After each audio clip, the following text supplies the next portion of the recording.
The workshop was silent except for the hum of overhead fans and the distant pop of fireworks. Ryan Miller looked up from the half-sanded cabinet to find Claire Bennett standing in the doorway, backlit by string lights, her voice barely above a whisper when she asked, "Would you sleep with me?" 4 words that turned his blood to ice. 4 words from his best friend's little sister. 4 words that could destroy everything he'd built as a single father trying to do right by his daughter. 4 words he never saw coming on a summer night that was supposed to be about friendship, not temptation. If you want to see how Ryan handles the most dangerous question of his life, stay with me until the end. And please, hit that like button and drop a comment telling me what city you're watching from. I love seeing how far these stories travel. The Sanders had been running for 3 hours straight. Ryan Miller's shoulders ached in that good way that came from honest work, the kind that let him think while his hands stayed busy.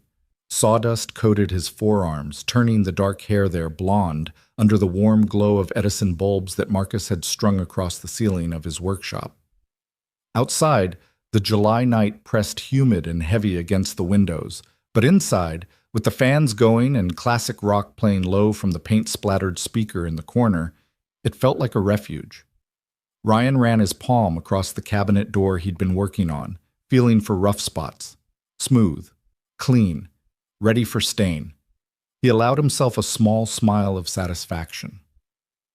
This was Marcus's project, a custom entertainment center for some client in the Heights, but Ryan had volunteered to help finish it. That's what friends did. That's what best friends did. And Marcus Bennett had been exactly that since their freshman year of high school, back when Ryan was the new kid with the chip on his shoulder and Marcus was the only one who looked past it. 17 years of friendship. Countless late nights like this one, working side by side, talking about everything and nothing.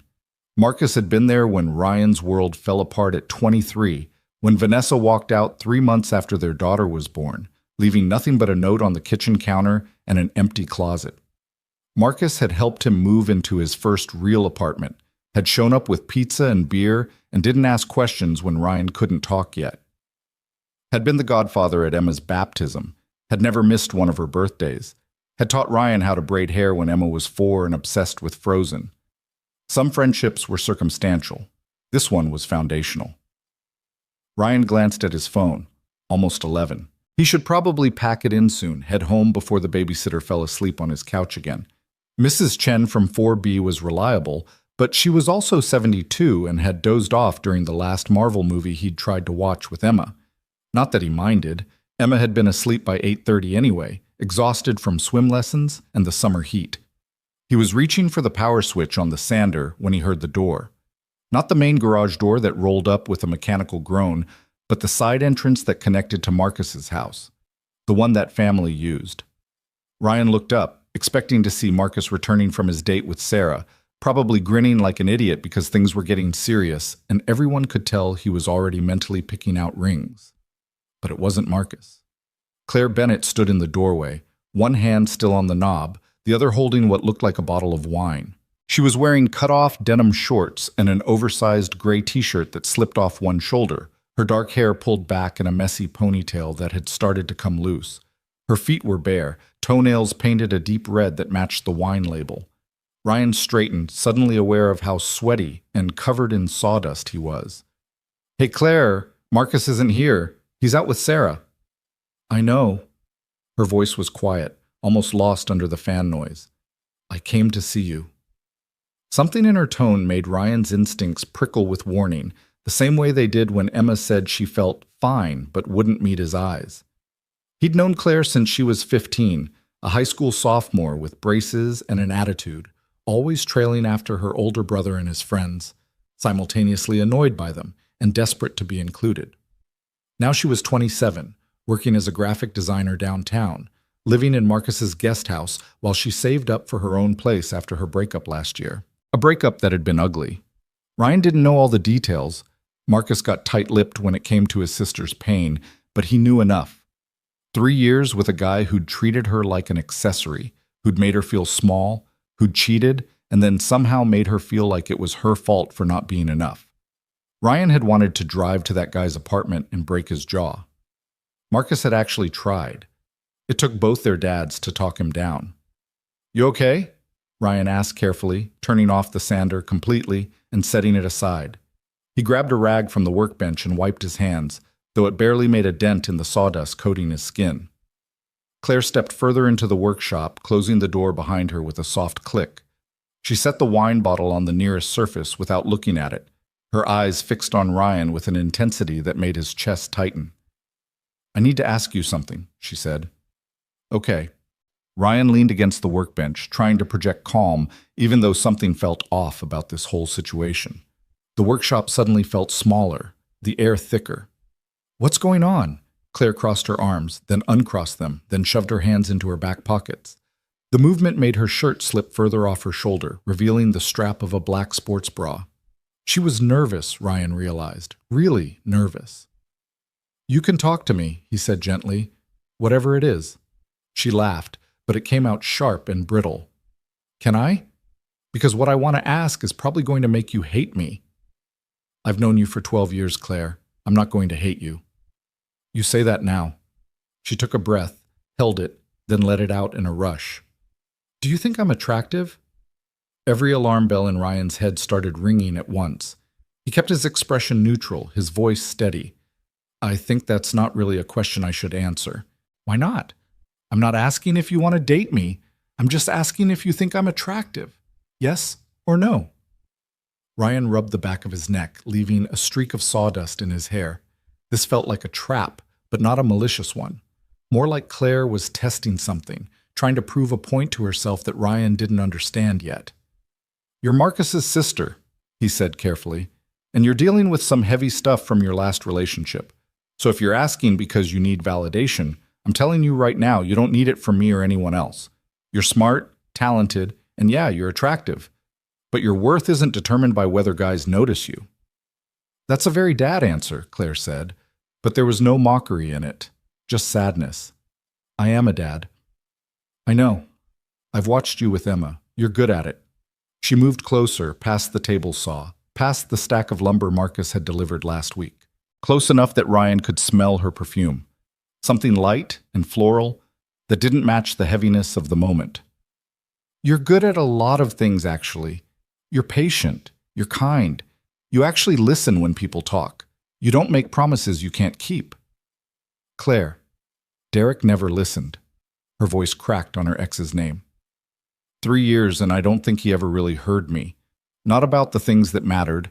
And when he cheated, he said it was because I was too frigid, too in my head. Like it was my fault he went looking somewhere else. Ryan's jaw tightened. "Derek was an asshole who didn't deserve you. You know that, right?" "Intellectually, sure." Claire looked down at her bare feet against the concrete floor. "But knowing something and believing it are different things. For a year now, I've been trying to figure out if he was right. If there's something wrong with me. If I'm broken somehow." "You're not broken." Ryan said it firmly, like a fact, because it was.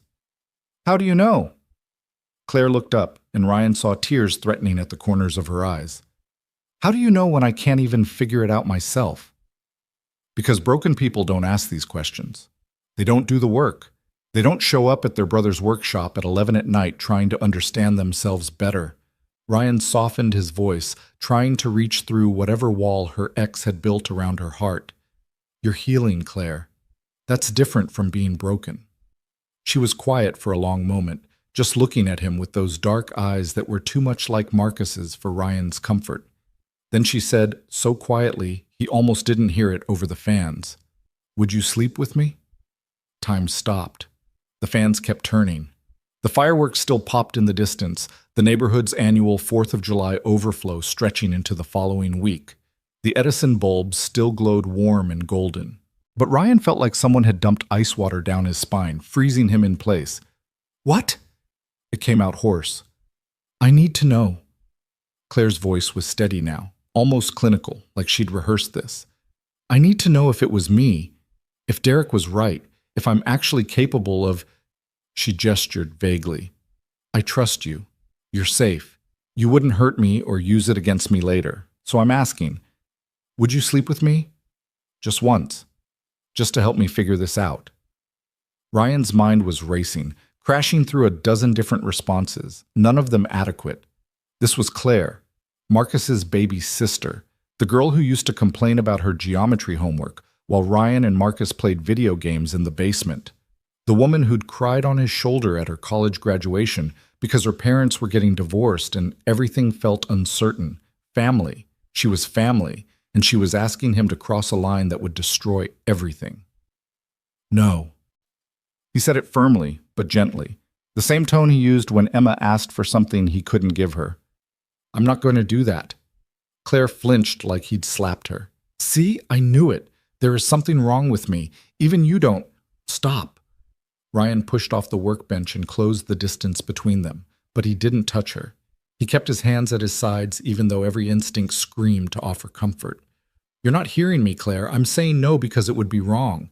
Not because there's anything wrong with you, but because what you're asking for isn't what you actually need. How would you know what I need? Anger flashed across her face, hot and defensive. Because I recognize what you're doing. You're trying to prove something to yourself using someone else's body. You're trying to fix what Derek broke by confirming that you can still be wanted. But Claire, Ryan made sure she was looking at him, really looking. If I said yes right now, if I took you up on this offer, all it would prove is that you were right to doubt yourself. Confusion replaced the anger. That doesn't make sense. It makes perfect sense. You're asking me to treat you like a means to an end, like a problem to be solved instead of a person to be valued. And if I agreed, I'd be confirming exactly what Derek taught you, that your worth is tied to whether someone wants to sleep with you, that you're a body first and a person second. Ryan's voice roughened with emotion. You deserve so much better than that. You deserve someone who sees all of you, the brilliant designer who sent me that logo mock-up for my side business without being asked, the sister who drove 3 hours to surprise Marcus on his birthday, the woman who volunteers at the animal shelter even though she's allergic to cats. You deserve someone who wants to know your dreams and your fears and your favorite food and the story behind that scar on your knee. Someone who earns the privilege of your trust and your body by showing up for your heart first. Claire's face crumpled. The tears she'd been holding back broke free, sliding down her cheeks in the golden light. I don't know how to believe that anymore. I know. And Ryan did know. He knew what it felt like to have someone you love treat you like you were disposable. Vanessa had done that to him, had walked away from their daughter without looking back, and it had taken years for Ryan to stop wondering what was so fundamentally wrong with him that even the mother of his child couldn't stay. But sleeping with someone who isn't in love with you won't help you believe it again. It'll just make it harder. You're not in love with me, Claire said, and it wasn't quite a question. Ryan hesitated. He could lie. He could tell her she was just Marcus's sister and nothing more, could draw that boundary line in bold, permanent marker. But she'd asked for honesty, and she deserved it, even if the truth was complicated. I think you're an incredible woman, he said carefully. I think any guy who gets to love you for real is going to be the luckiest man alive.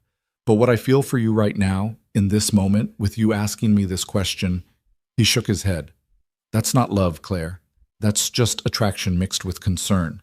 An attraction without foundation is just chemistry. It burns hot and fast and it doesn't leave anything solid behind. What if I don't want solid? Claire's voice was almost pleading now. What if I just want to feel something other than broken for one night? You'd regret it in the morning. Ryan said it with absolute certainty. And more importantly, I'd regret it because I'd know I'd taken advantage of your pain instead of helping you through it. Taking advantage? Claire laughed bitterly. I'm literally offering. How is that taking advantage? Because consent isn't just about saying yes.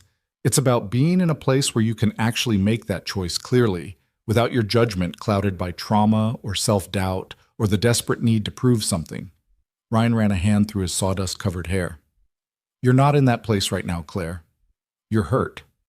And I won't be someone who uses your hurt for my own gratification, no matter how willing you think you are. Claire wrapped her arms around herself, suddenly looking smaller, younger.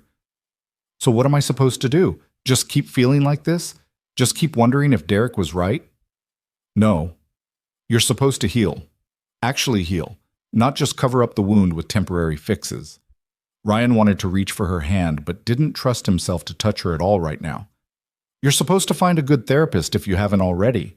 You're supposed to spend time with people who value you, your brother, your friends, your family. You're supposed to work on your art and your career and the things that make you feel alive for reasons that have nothing to do with male validation. And eventually, when you're ready, you're supposed to meet someone who's willing to earn your trust instead of expecting you to hand it over because you're scared of being alone. And what if that never happens? The question was small, afraid. Then you'll still be whole. Because your wholeness doesn't depend on someone else choosing you. It depends on you choosing yourself. Ryan finally let himself move closer, just close enough that she could see his face clearly in the warm light. I know that's not what you want to hear right now. I know you want a quick fix, something that'll make you feel better tonight. But I care about you too much to give you something that'll hurt you worse tomorrow. Claire was quiet for a long time, just crying silently, while Ryan stood there feeling helpless and horrible and certain he was doing the right thing, even though it felt awful. Outside, another round of fireworks went off, the booms rattling the windows slightly. Someone's dog started barking in the distance.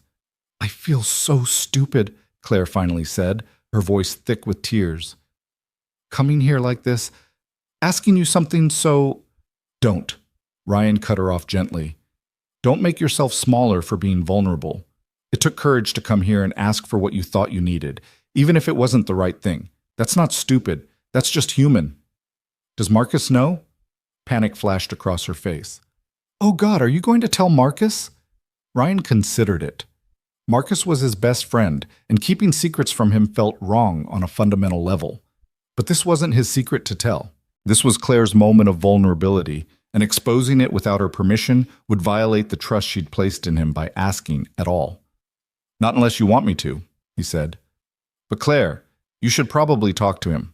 Not about this specifically, but about how you're doing. He loves you. He wants to help. Let him. He'll just worry. He's been worrying for a year already. That's what big brothers do, and that's what best friends do. Let the people who love you carry some of the weight. Ryan grabbed the clean towel he kept hanging on a hook by the sink and handed it to her. You don't have to go through this alone. Claire took the towel and wiped her face, smearing mascara slightly, but not seeming to care. When she looked at him again, some of the desperation had faded from her eyes, replaced by exhaustion and something that might have been relief. Thank you, she said quietly, for saying no, for not taking advantage, even though I basically served it up on a silver platter. You're worth more than silver platters and midnight propositions, Ryan said. Don't forget that. She nodded, though he wasn't sure she believed him yet. That was okay. Belief took time. He knew that better than most. Claire moved toward the door, then paused with her hand on the knob. Ryan, for what it's worth, I think Emma's really lucky to have a dad like you. The comment hit him square in the chest, warming something that had been cold since the moment she'd asked her question. Thanks, Claire. She slipped out the side door, leaving the wine bottle behind on the workbench. Ryan stared at it for a long moment, then picked it up and read the label. Good wine. Expensive. The kind you brought when you were trying to impress someone or nerve yourself up for something difficult.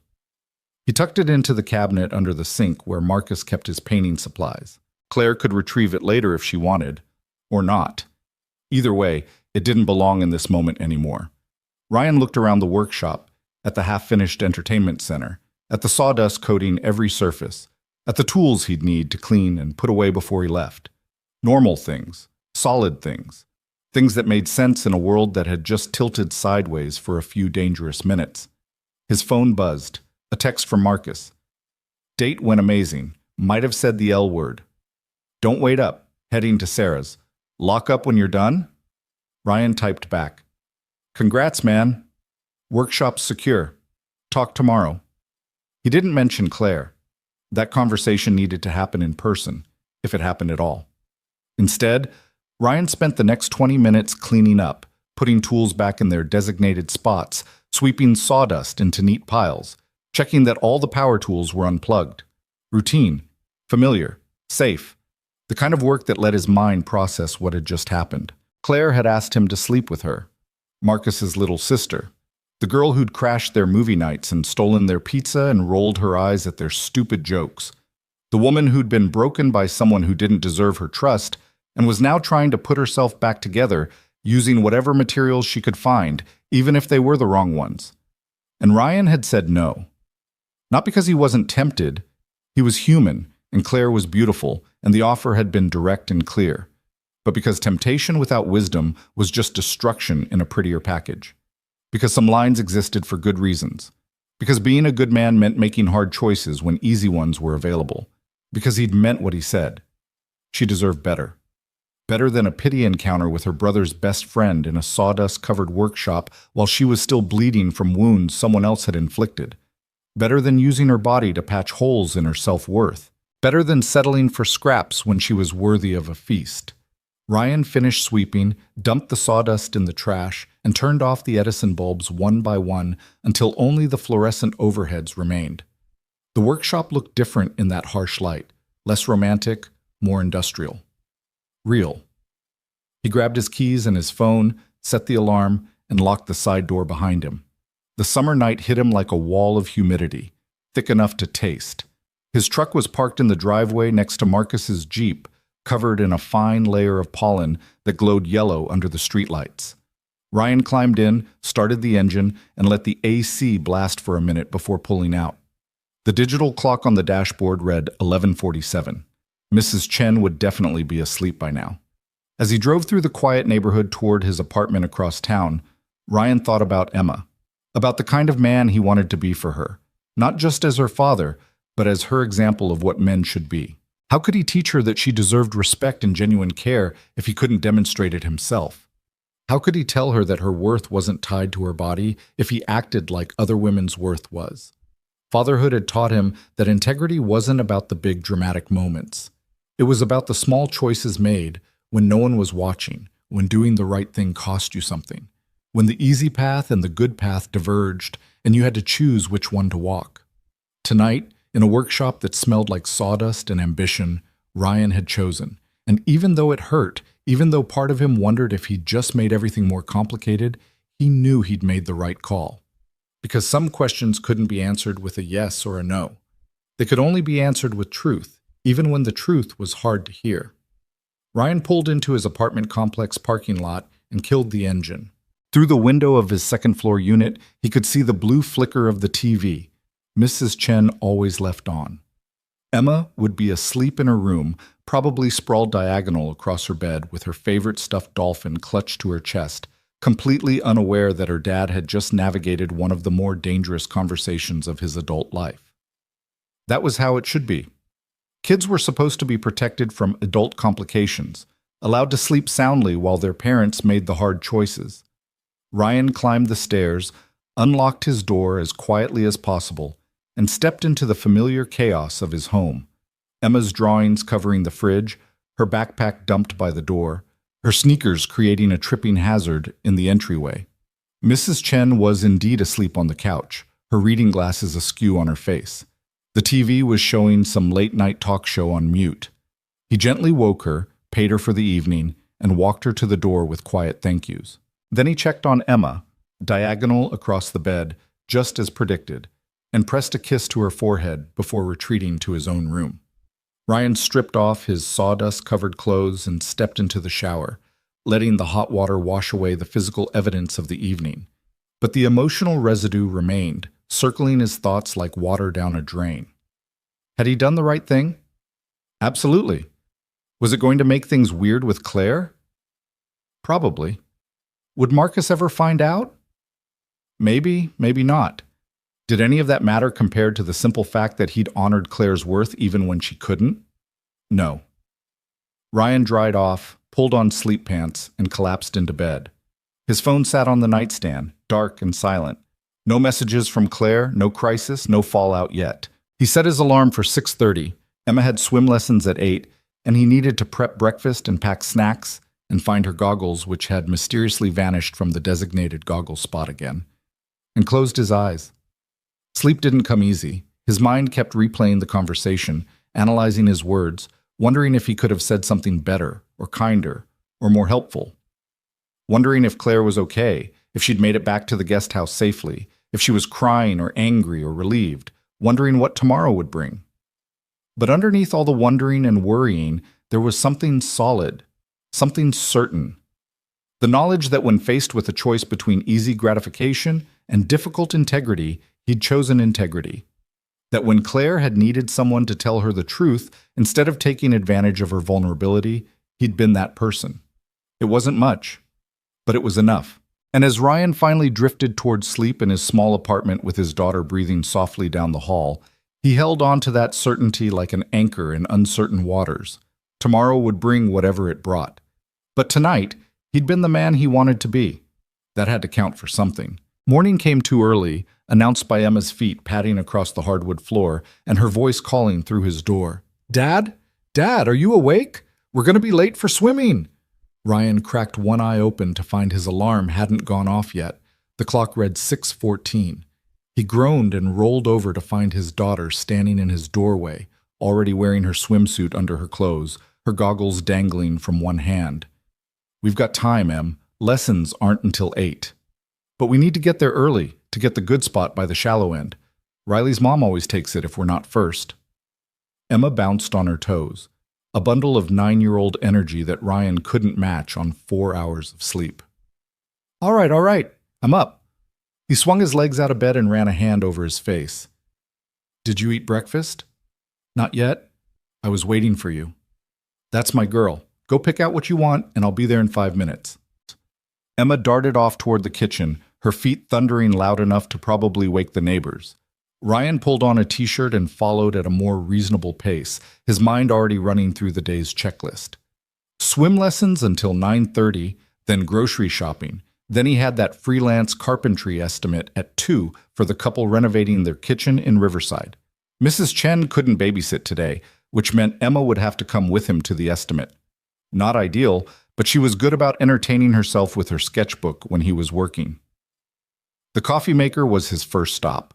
While it brewed, he scrambled eggs and toasted whole wheat bread, keeping one eye on Emma as she spread far too much peanut butter on her toast. Some battles weren't worth fighting before 7 a.m. "Dad?" Emma swirled her orange juice in her glass, not quite looking at him. "Can I ask you something?" "Always." "How come you don't have a girlfriend?" Ryan nearly dropped the spatula. Where the hell had that come from? "That's a pretty random question for a Thursday morning." "Riley says her mom says you're a catch, and it's weird you're always alone." Emma finally looked up, her eyes, Vanessa's eyes, though Ryan tried not to think about that too much, curious and innocent. "What's a catch?" Ryan took a long sip of coffee, buying time. Riley's mom was Karen, a divorced paralegal who'd been aggressively friendly at the last 3 swim meets. She'd asked him to coffee twice. He'd declined both times, politely but firmly. "A catch means someone people think would be a good partner," he explained carefully. "But just because someone could date doesn't mean they should. I've got a lot on my plate with work and taking care of you. Dating would be complicated." "Because of me?" Emma's face fell slightly. "No, baby, never because of you." Ryan left the stove and crouched down beside her chair. "You're the best part of my life, but being a good dad means making sure I've got time and energy for you first. Dating is something adults do when they're ready, and I'm just not ready yet." Emma seemed to consider this, chewing her peanut butter toast thoughtfully. "Okay, but if you did want a girlfriend, I'd be okay with it, just so you know." Ryan kissed the top of her head. "Noted. Now finish eating so we can get that good spot before Riley's mom steals it." They made it to the community center with 20 minutes to spare, securing their preferred location on the bleachers. Ryan watched Emma join her class in the pool, her instructor already running them through warm-up laps.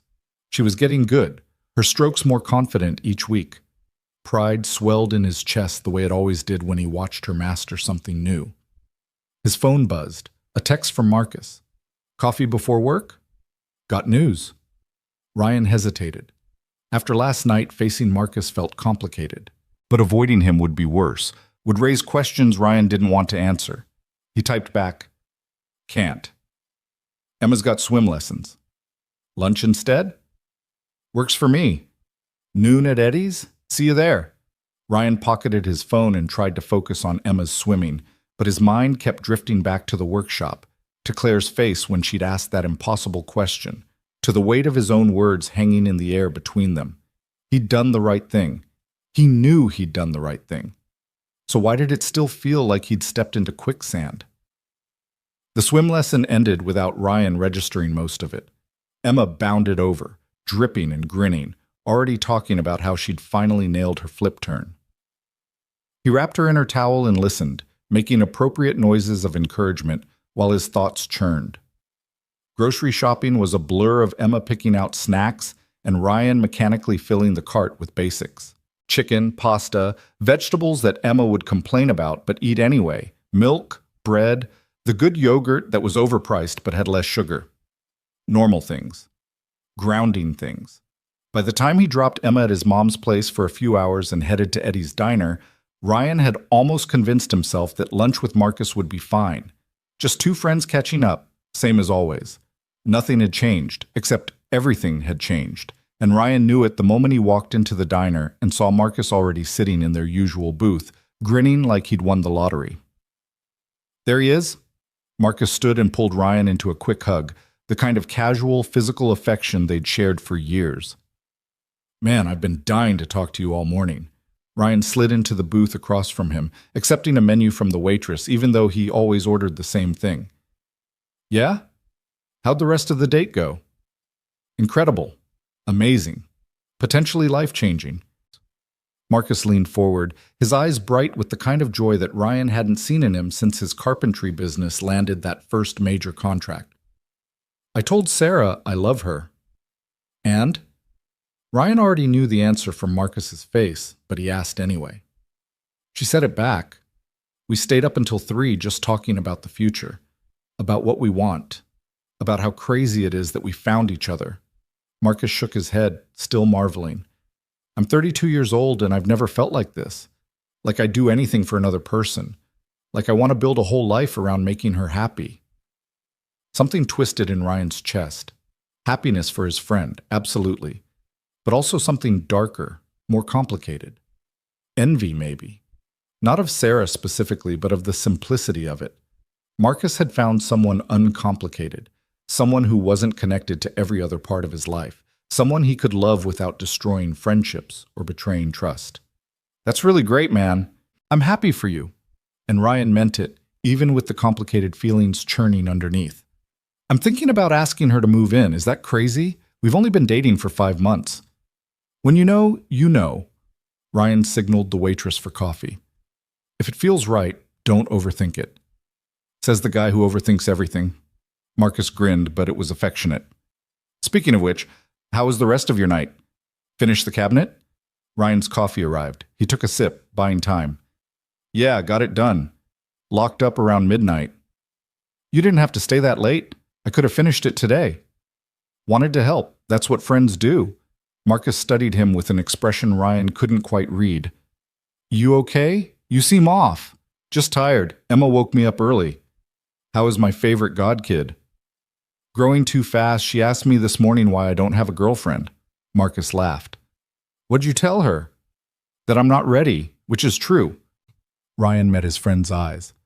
Some things are more important than dating, like making sure the people you already care about are taken care of. Noble, but also kind of lonely, isn't it?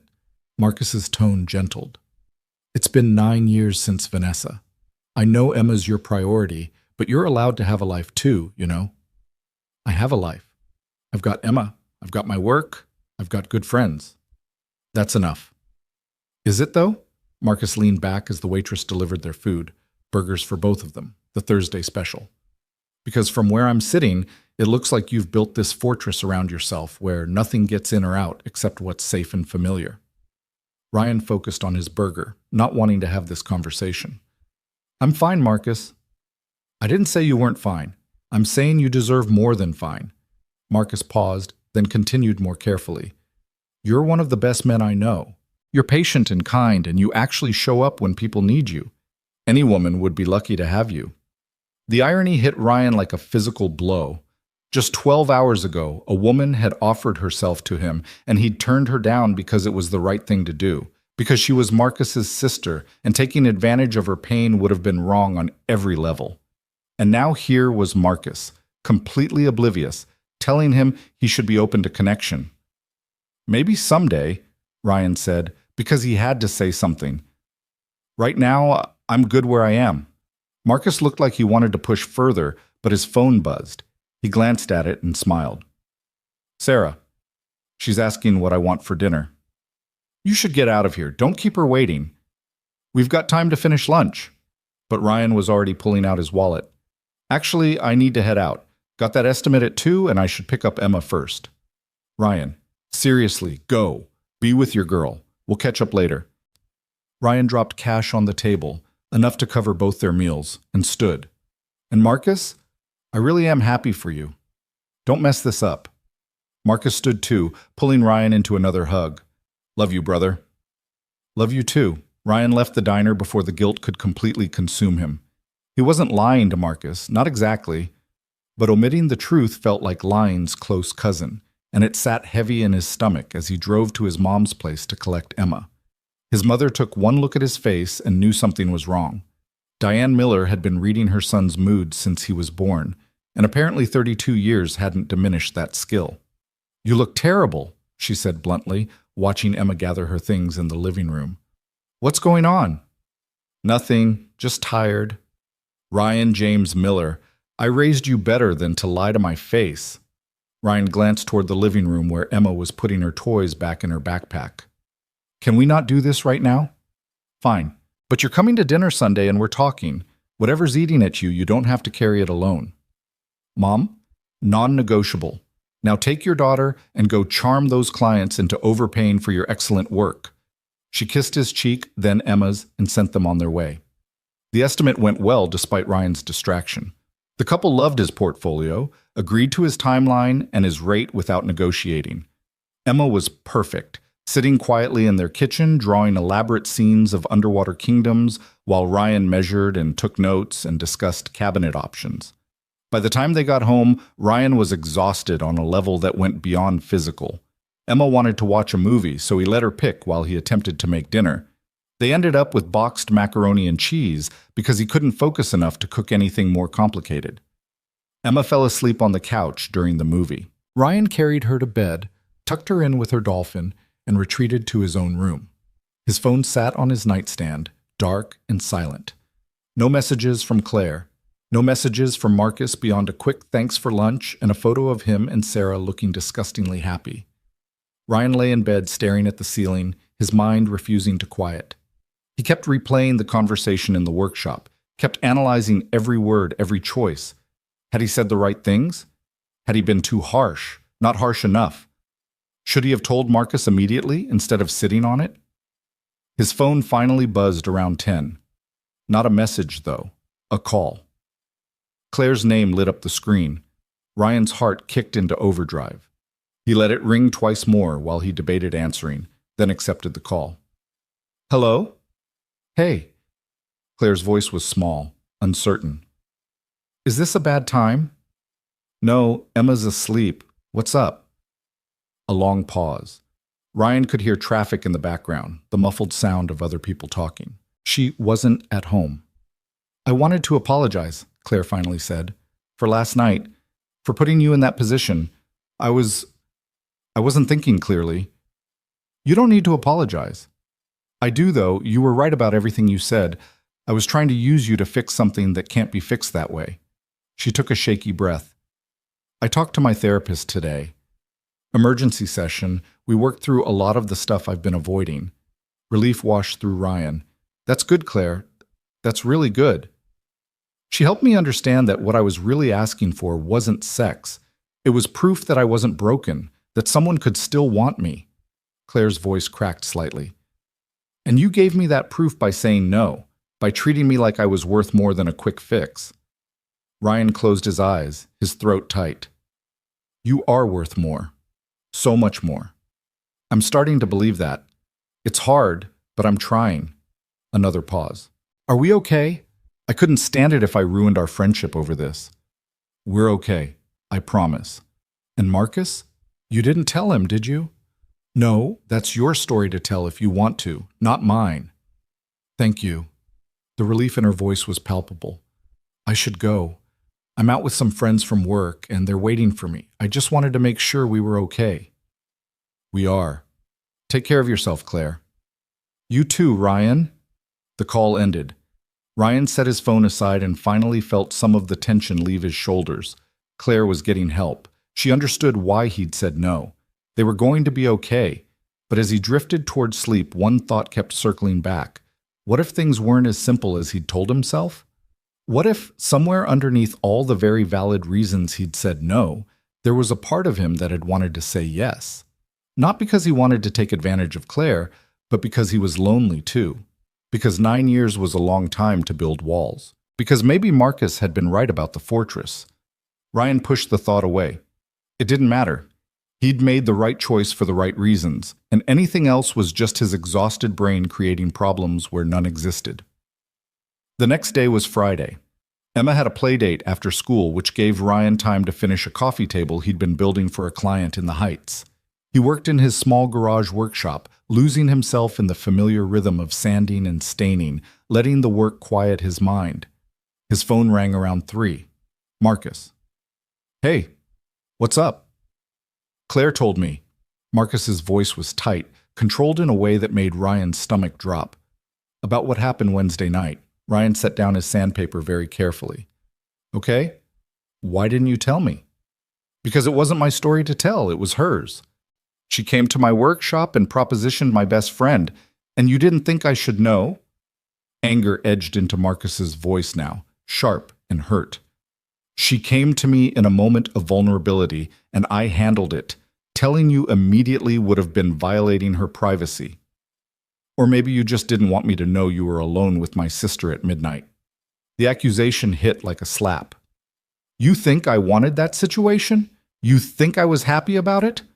I don't know what to think, Ryan. You kept a pretty significant secret from me. To protect Claire's dignity, not because I had anything to hide. Ryan's own anger rose to meet Marcus's. I said no. I told her she deserved better. I did everything right in a situation that was already impossible.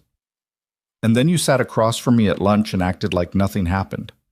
Because nothing did happen, that's the point. Ryan tried to rein in his temper. Look, I get that you're upset, but I made the best call I could with the information I had. If you can't trust that, then we've got bigger problems than me keeping Claire's confidence for 48 hours. Silence stretched between them, broken only by both men breathing hard. She said you were kind, Marcus finally said, his voice quieter. That you didn't make her feel stupid or broken. That you told her she deserved to be valued. Because she does. I know that. And intellectually, I know you did the right thing. But emotionally, Marcus trailed off. That's my baby sister, man. The idea of her being in pain enough to do something like that, and me not knowing, not being able to help. Ryan understood then. This wasn't about trust. It was about Marcus feeling helpless to protect someone he loved. She's getting help, Ryan said gently. She called her therapist. She's working through it. She's going to be okay. Because of you. No, because of her. I just didn't make it worse. Ryan sat down on his workbench, suddenly tired. Are we okay, Marcus? Another long pause.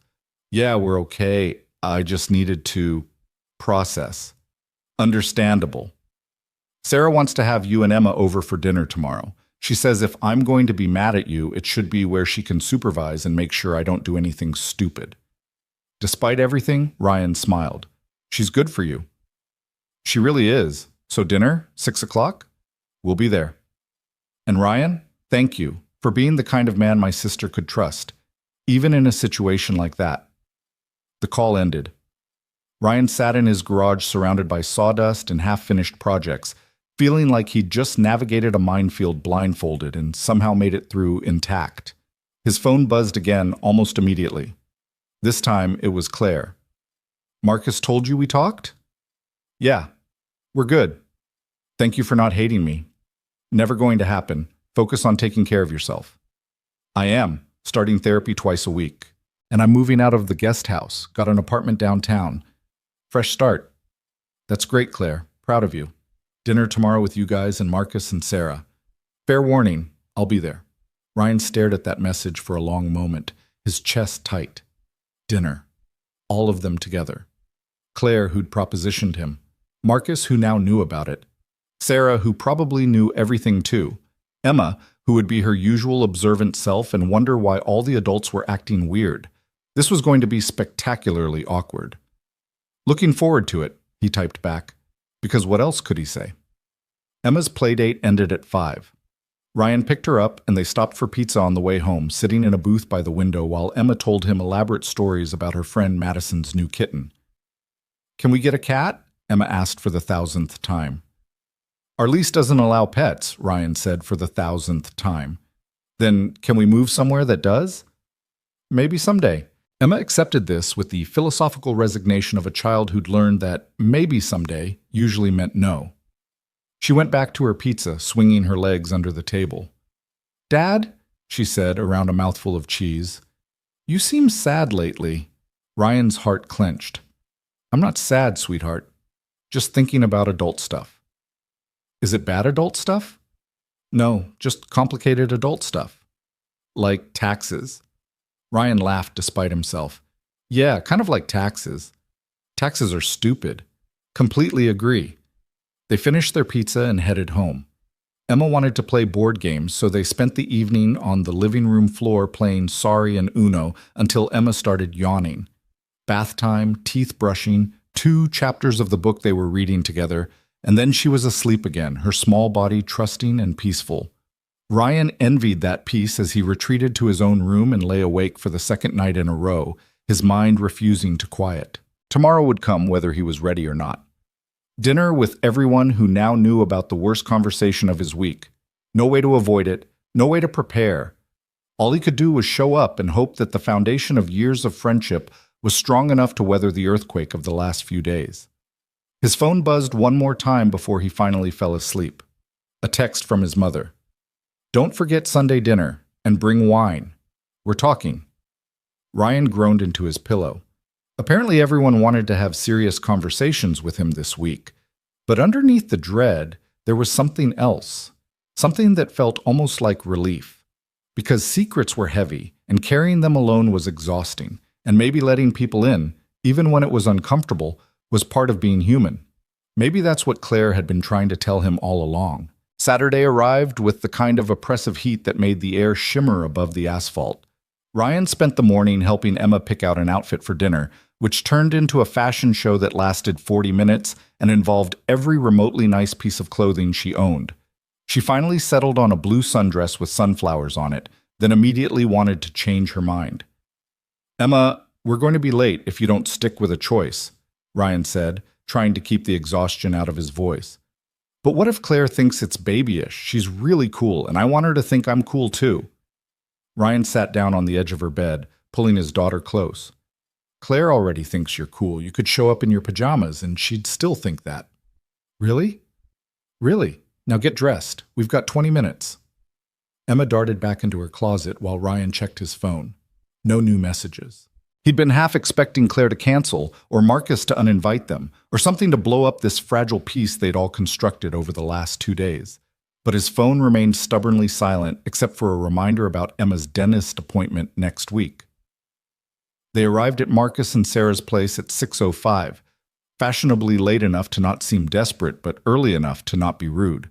Sarah's house was a renovated bungalow in the Arts District, all exposed brick and huge windows that let in streams of golden evening light. Marcus's Jeep was already in the driveway, parked next to a small silver sedan that must belong to Claire. Ryan's stomach twisted. No backing out now.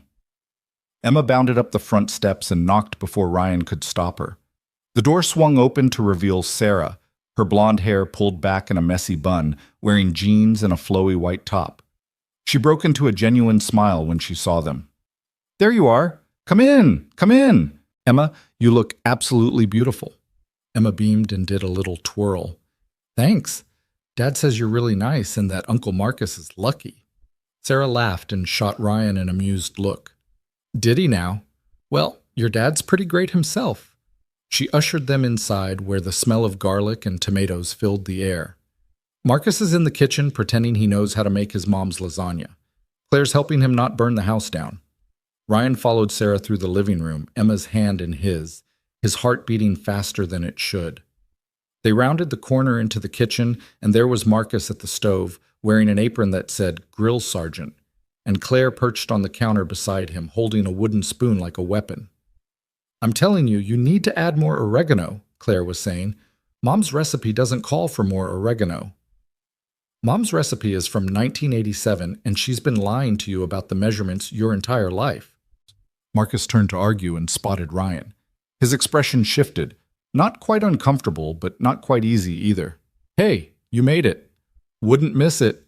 Ryan held up the bottle of wine he'd brought. "Where should I put this?" "Counter's fine, Sarah. Can you?" "Already on it." Sarah grabbed the wine and a corkscrew, moving with the easy familiarity of someone who'd been in this kitchen before. "Emma, honey, want to help me set the table?"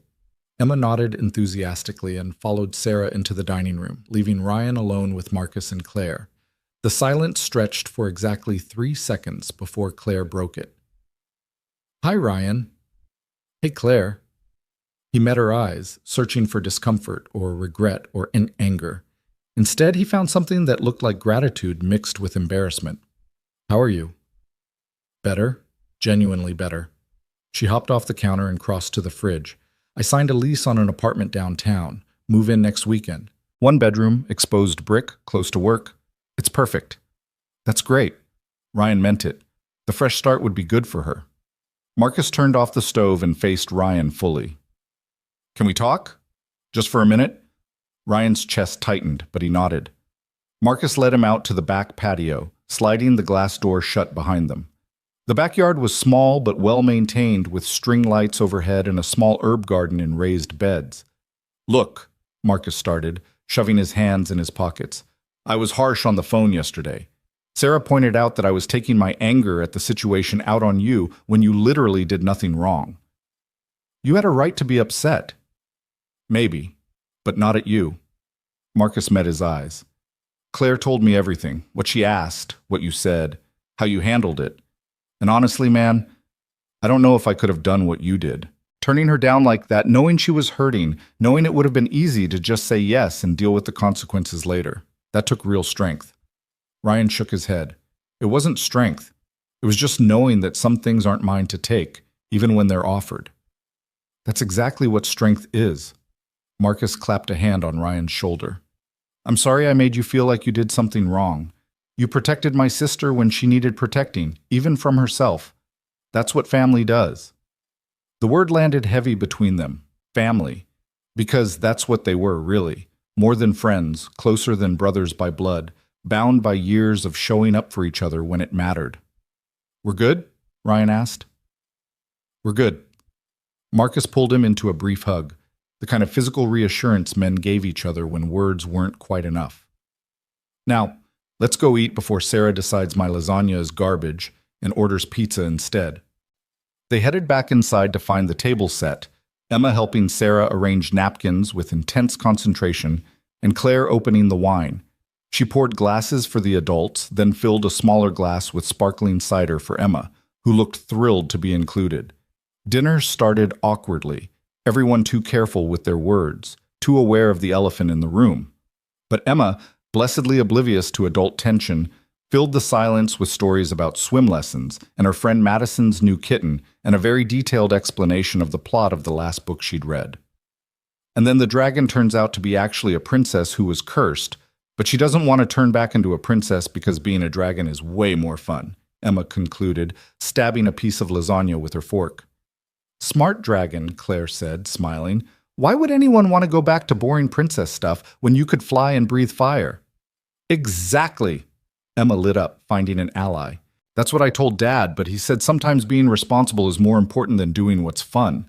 Ryan nearly choked on his wine. Claire caught his eye across the table, amusement dancing in her expression.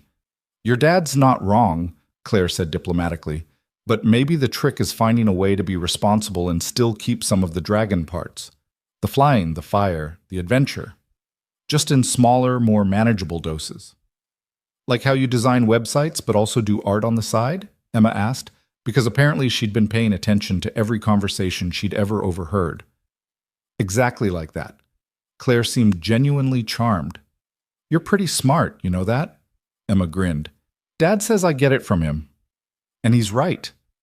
Claire's eyes met Ryan's again, something warm and complicated passing between them.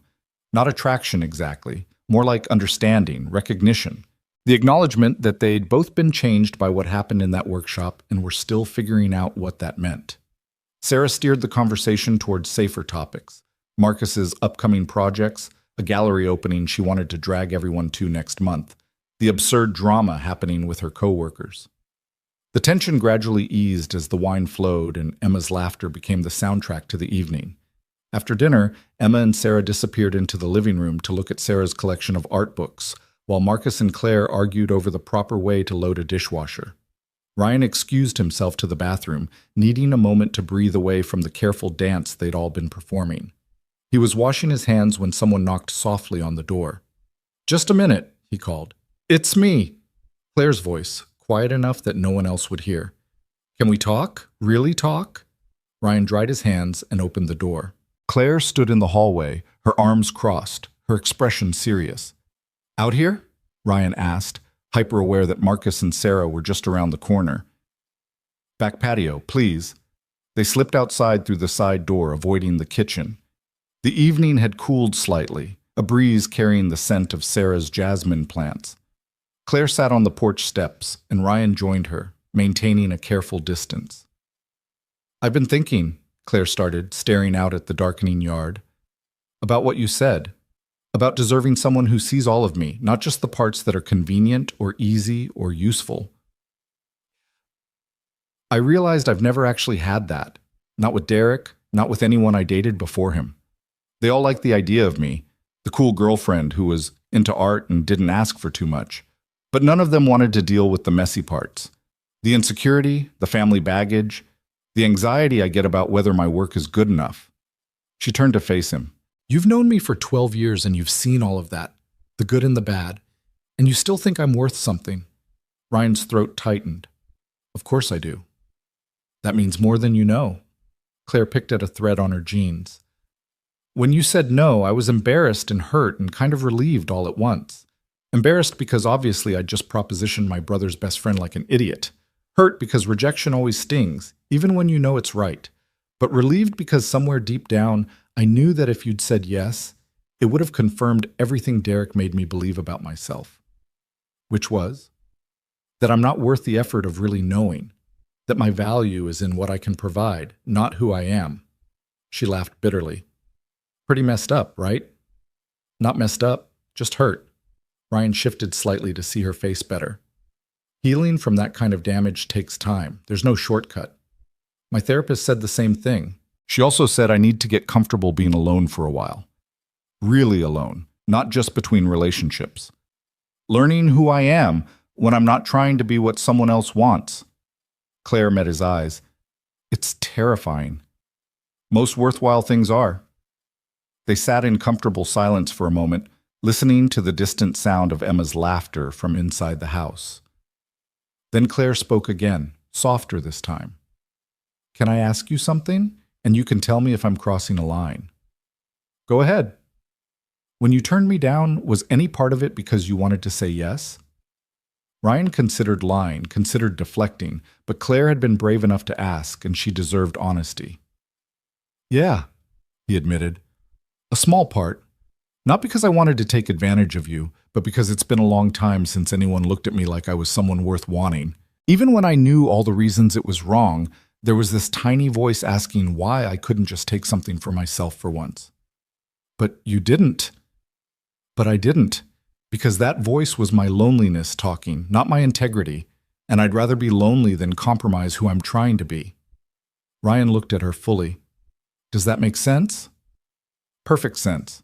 Claire smiled, sad but genuine. "For what it's worth, I think you're one of the best men I've ever known.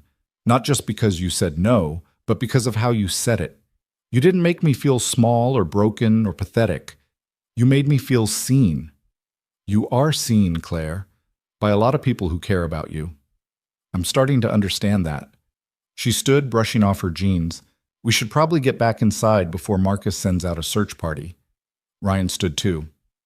"Claire, thank you for being honest with me, both times. Thank you for being worth being honest with." They headed back inside to find Marcus loading the last of the dishes into the dishwasher, while Sarah and Emma played some kind of card game at the coffee table. Everything looked normal, peaceful, like the kind of family gathering that happened every weekend across the country. Marcus looked up when they entered. Everything okay? Yeah, Claire said, her voice steady. Everything's good. And looking at her face, Ryan believed it. Not perfect, not healed, but genuinely moving in the right direction. It was enough. The rest of the evening passed easily.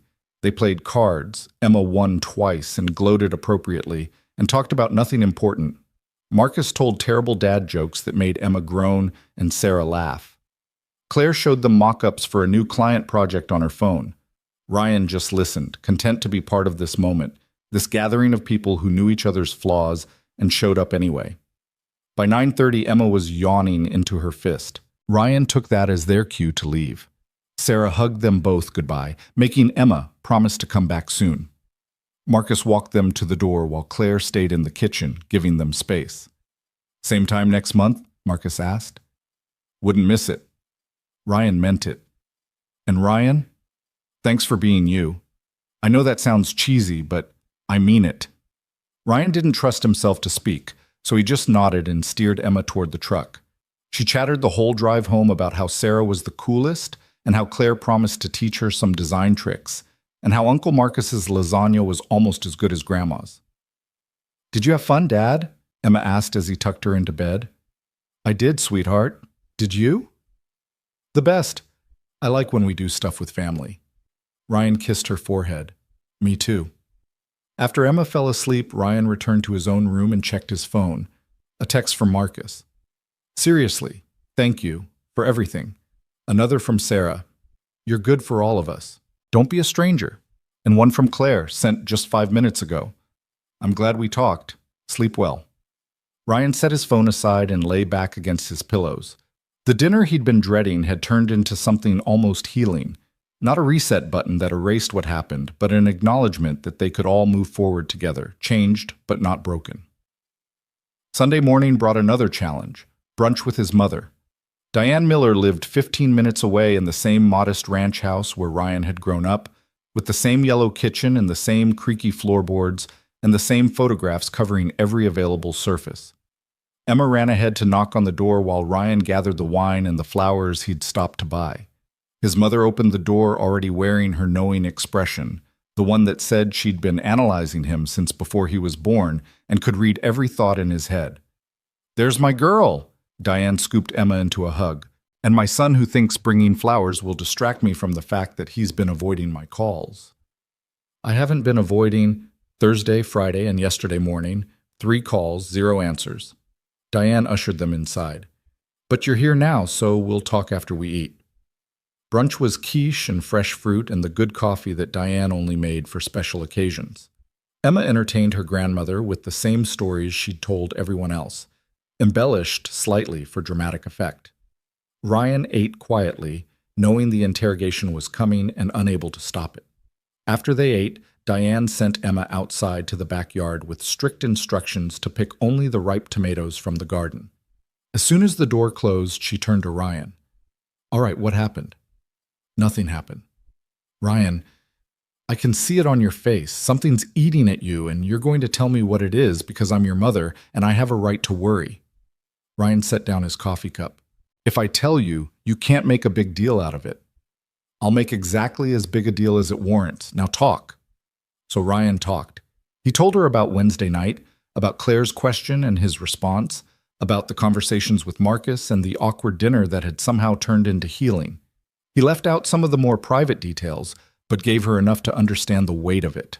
Diane listened without interrupting, her expression shifting from concern to understanding to something that looked almost like pride.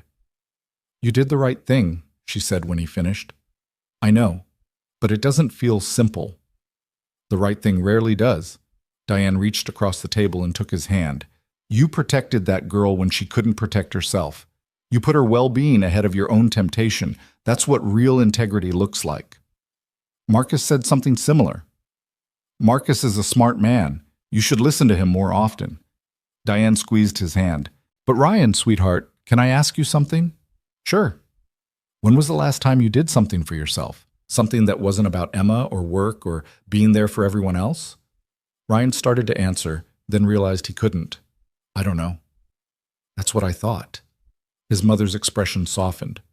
You're a wonderful father and a loyal friend, but you're also a person with needs and wants that matter.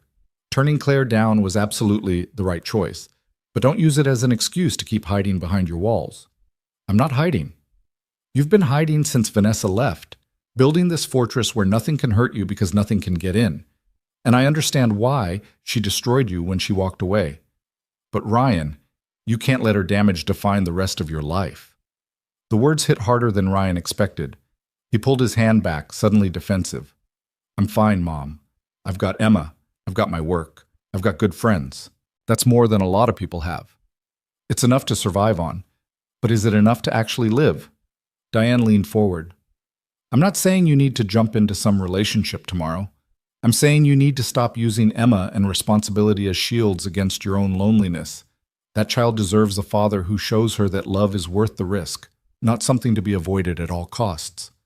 I'm not avoiding. When was the last time you went on a date, or even considered it? Ryan couldn't remember. 3 years? 4? He'd convinced himself he was too busy, that Emma needed stability, that dating would be too complicated. Exactly. Diane sat back, satisfied she'd made her point. I'm not telling you to marry the first woman who smiles at you. I'm telling you to consider that maybe, just maybe, you deserve more than the half-life you've been living. Claire needed you to tell her she was worth more than settling. Well, baby, so are you. Emma burst back through the door holding a basket of tomatoes, saving Ryan from having to respond. But his mother's words followed him home, circling his thoughts like persistent flies. That night, after Emma was asleep, Ryan sat on his couch with a beer he wasn't really drinking and his phone in his hand. He opened his messages, scrolled through them. Marcus, Sarah, Claire, his mom, work clients, Emma's school. All the people who needed things from him, who relied on him, who saw him as the steady one, the responsible one, the one who always did the right thing. When had he stopped being a person with wants and started being just a role? His phone buzzed.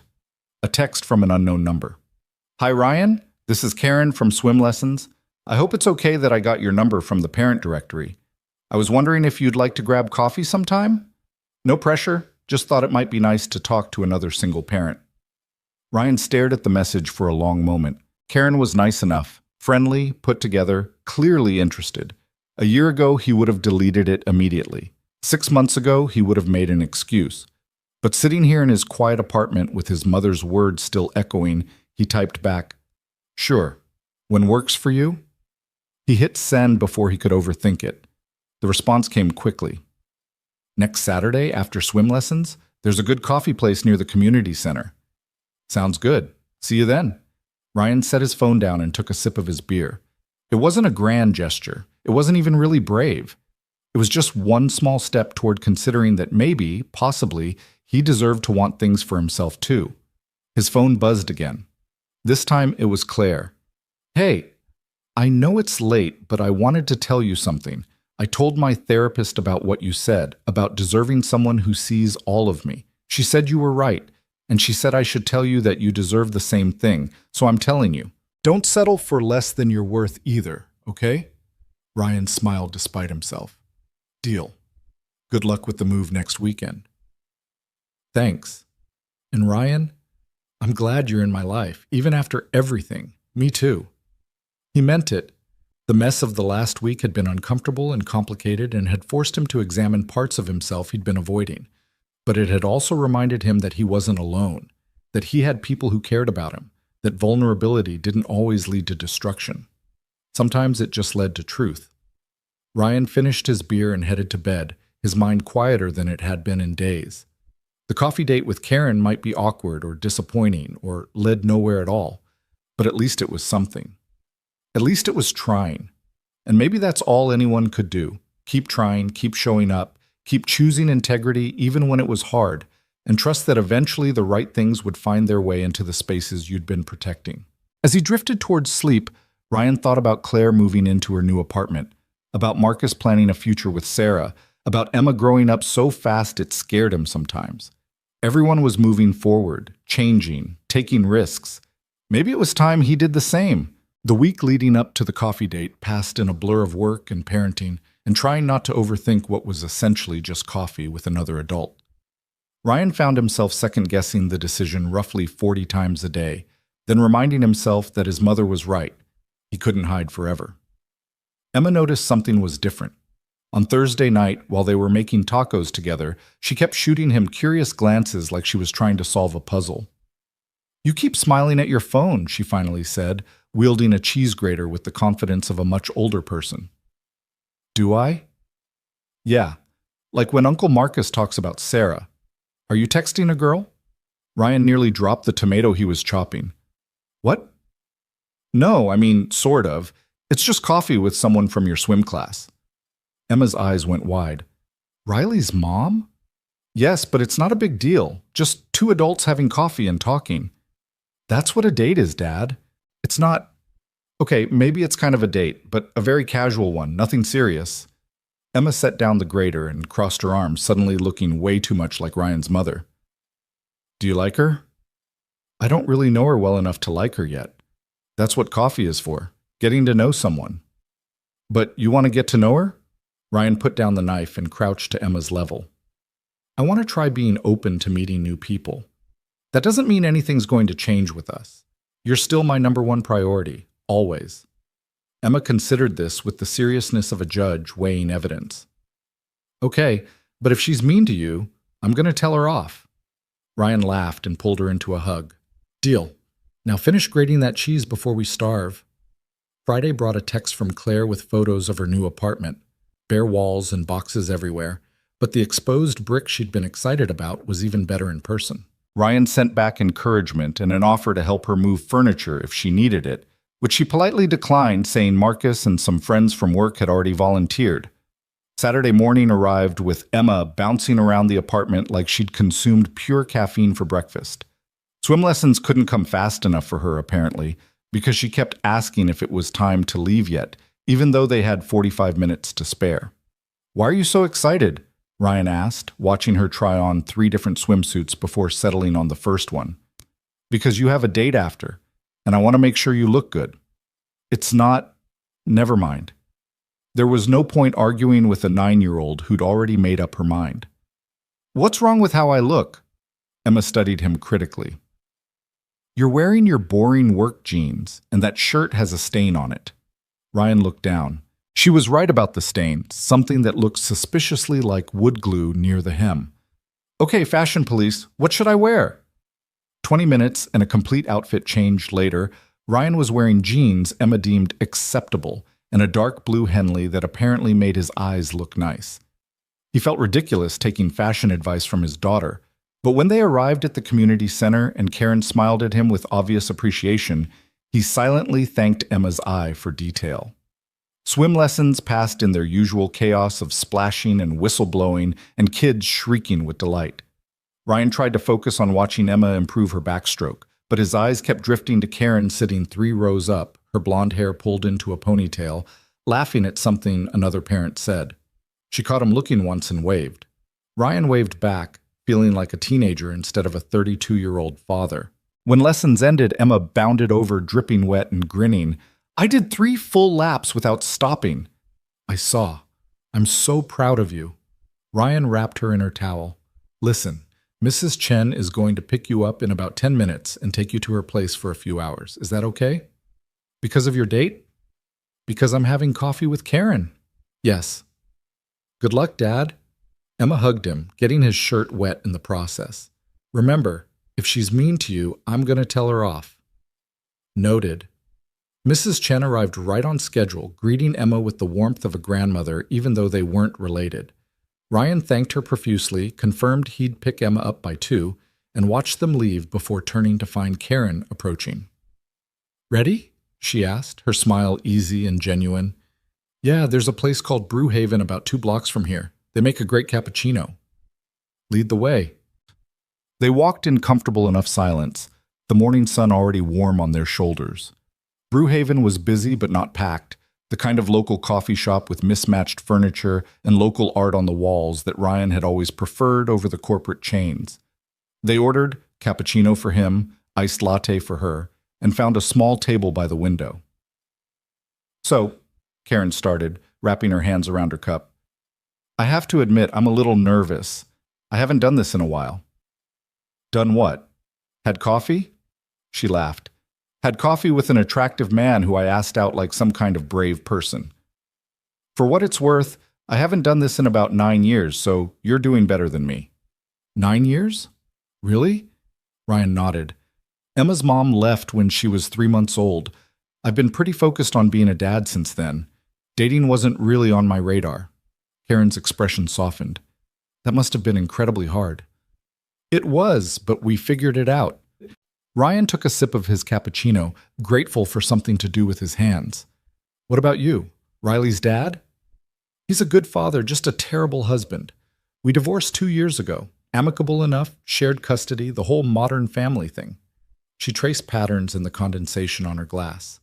I threw myself into work for a while. I'm a paralegal downtown, but I'm trying to remember that I'm allowed to have a life outside of being Riley's mom. That's where I'm at, too. Trying to figure out what having a life looks like when you've structured everything around someone else's needs.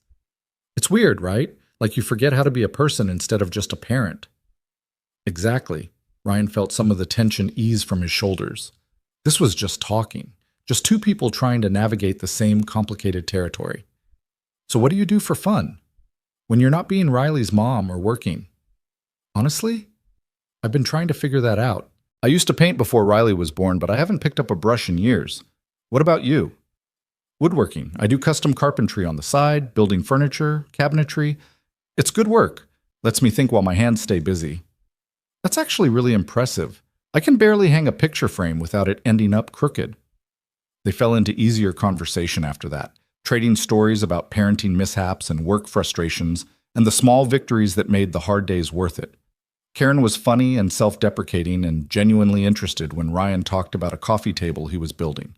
She told him about the cases she worked on, carefully, without violating confidentiality, and the absurd office politics that made corporate law feel like high school with better suits. An hour passed without Ryan noticing, then another. He checked his phone and was surprised to see it was almost noon. I should probably let you go, Karen said, noticing him check the time. I'm sure you've got things to do. Just need to pick up Emma by 2, but this was really nice. I'm glad you texted. Me too. Karen stood, gathering her purse. Would you want to do this again? Maybe actually get dinner next time? Ryan hesitated for just a second. Not because he didn't want to, but because the weight of saying yes felt significant. Then he thought about his mother's words, about Claire's text, about Emma telling him she'd be okay with him dating. Yeah, I'd like that. Karen's smile was genuine and warm. Great. I'll text you some options for next weekend. Sounds good. They walked back to the parking lot together, and Karen gave him a quick hug goodbye before heading to her car. Ryan stood there for a moment, processing what had just happened.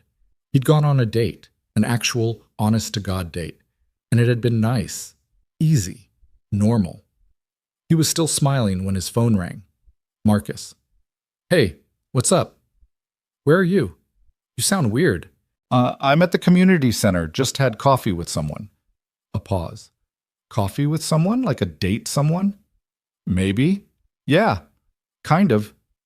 Marcus let out a whoop loud enough that Ryan had to pull the phone away from his ear. Finally! It's about damn time. Who is she? Karen. Her daughter's in Emma's swim class. And? How'd it go?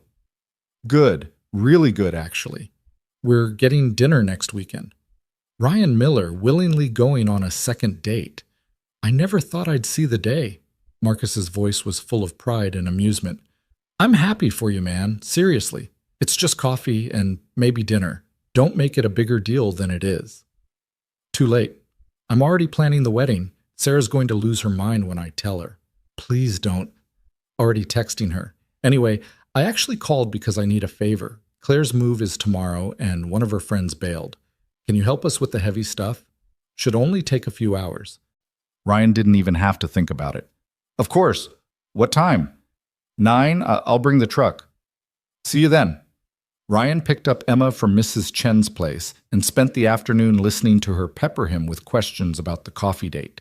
He answered as honestly as he could without making it seem more serious than it was, But Emma was already planning what she'd wear when she inevitably met Karen properly.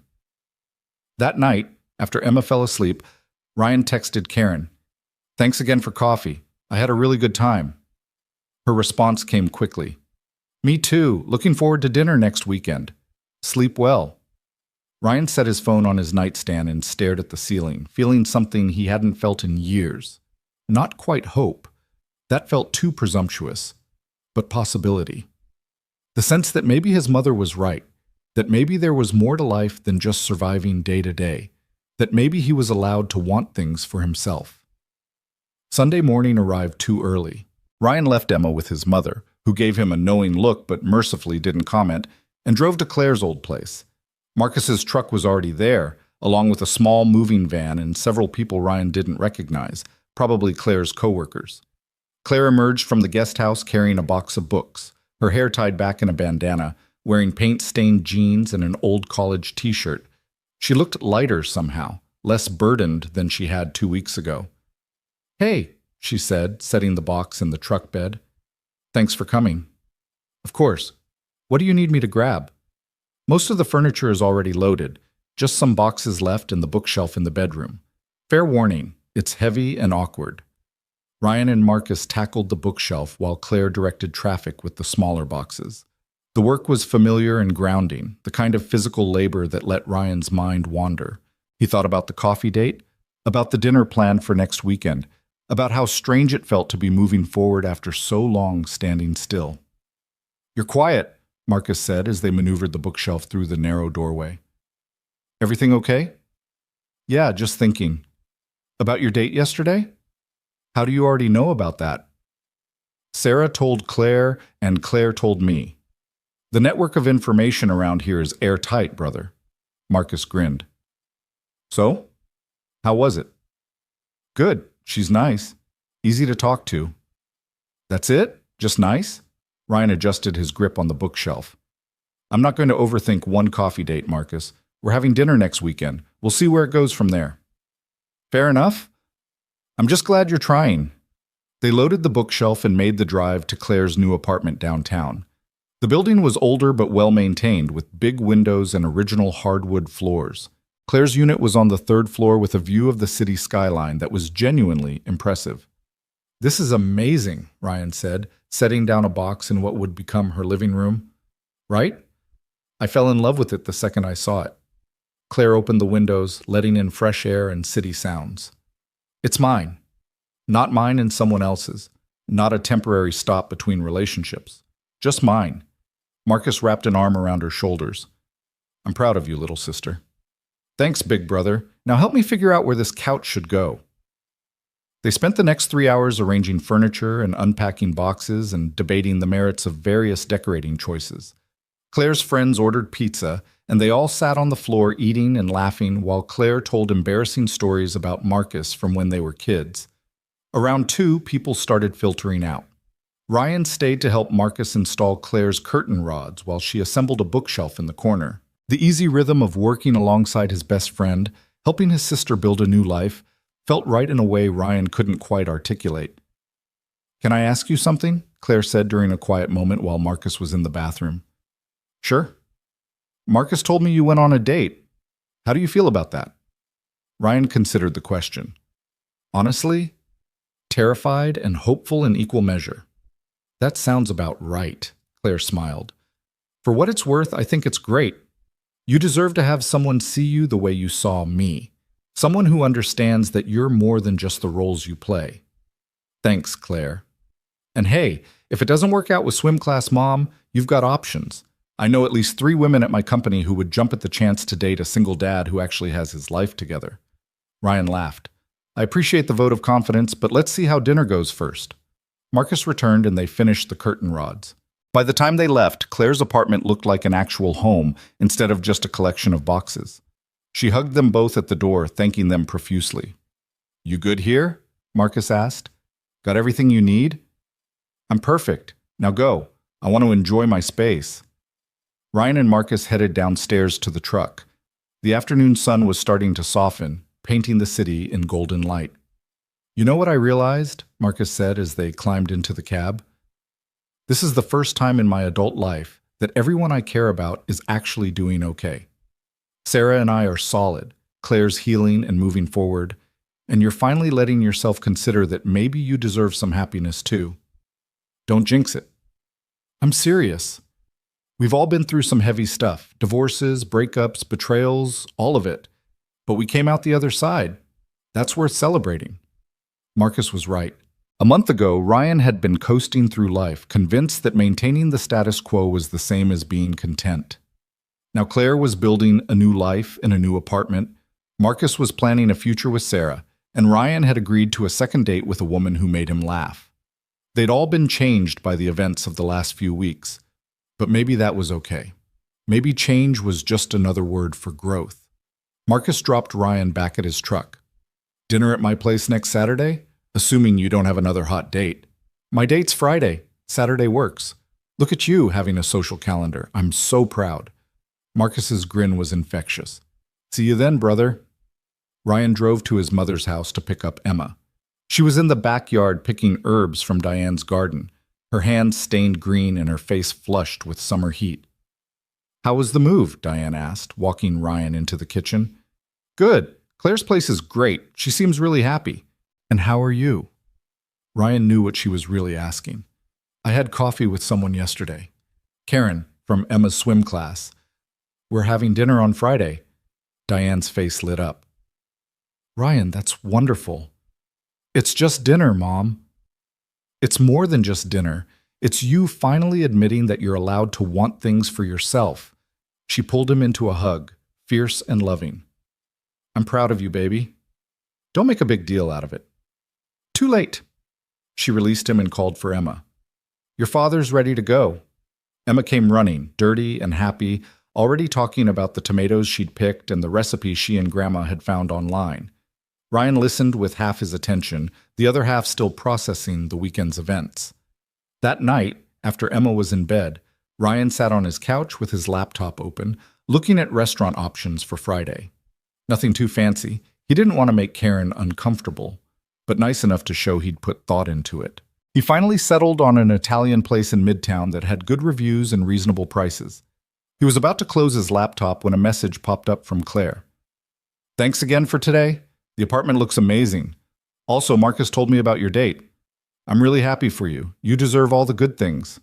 Ryan typed back. Thanks. How's the first night in the new place?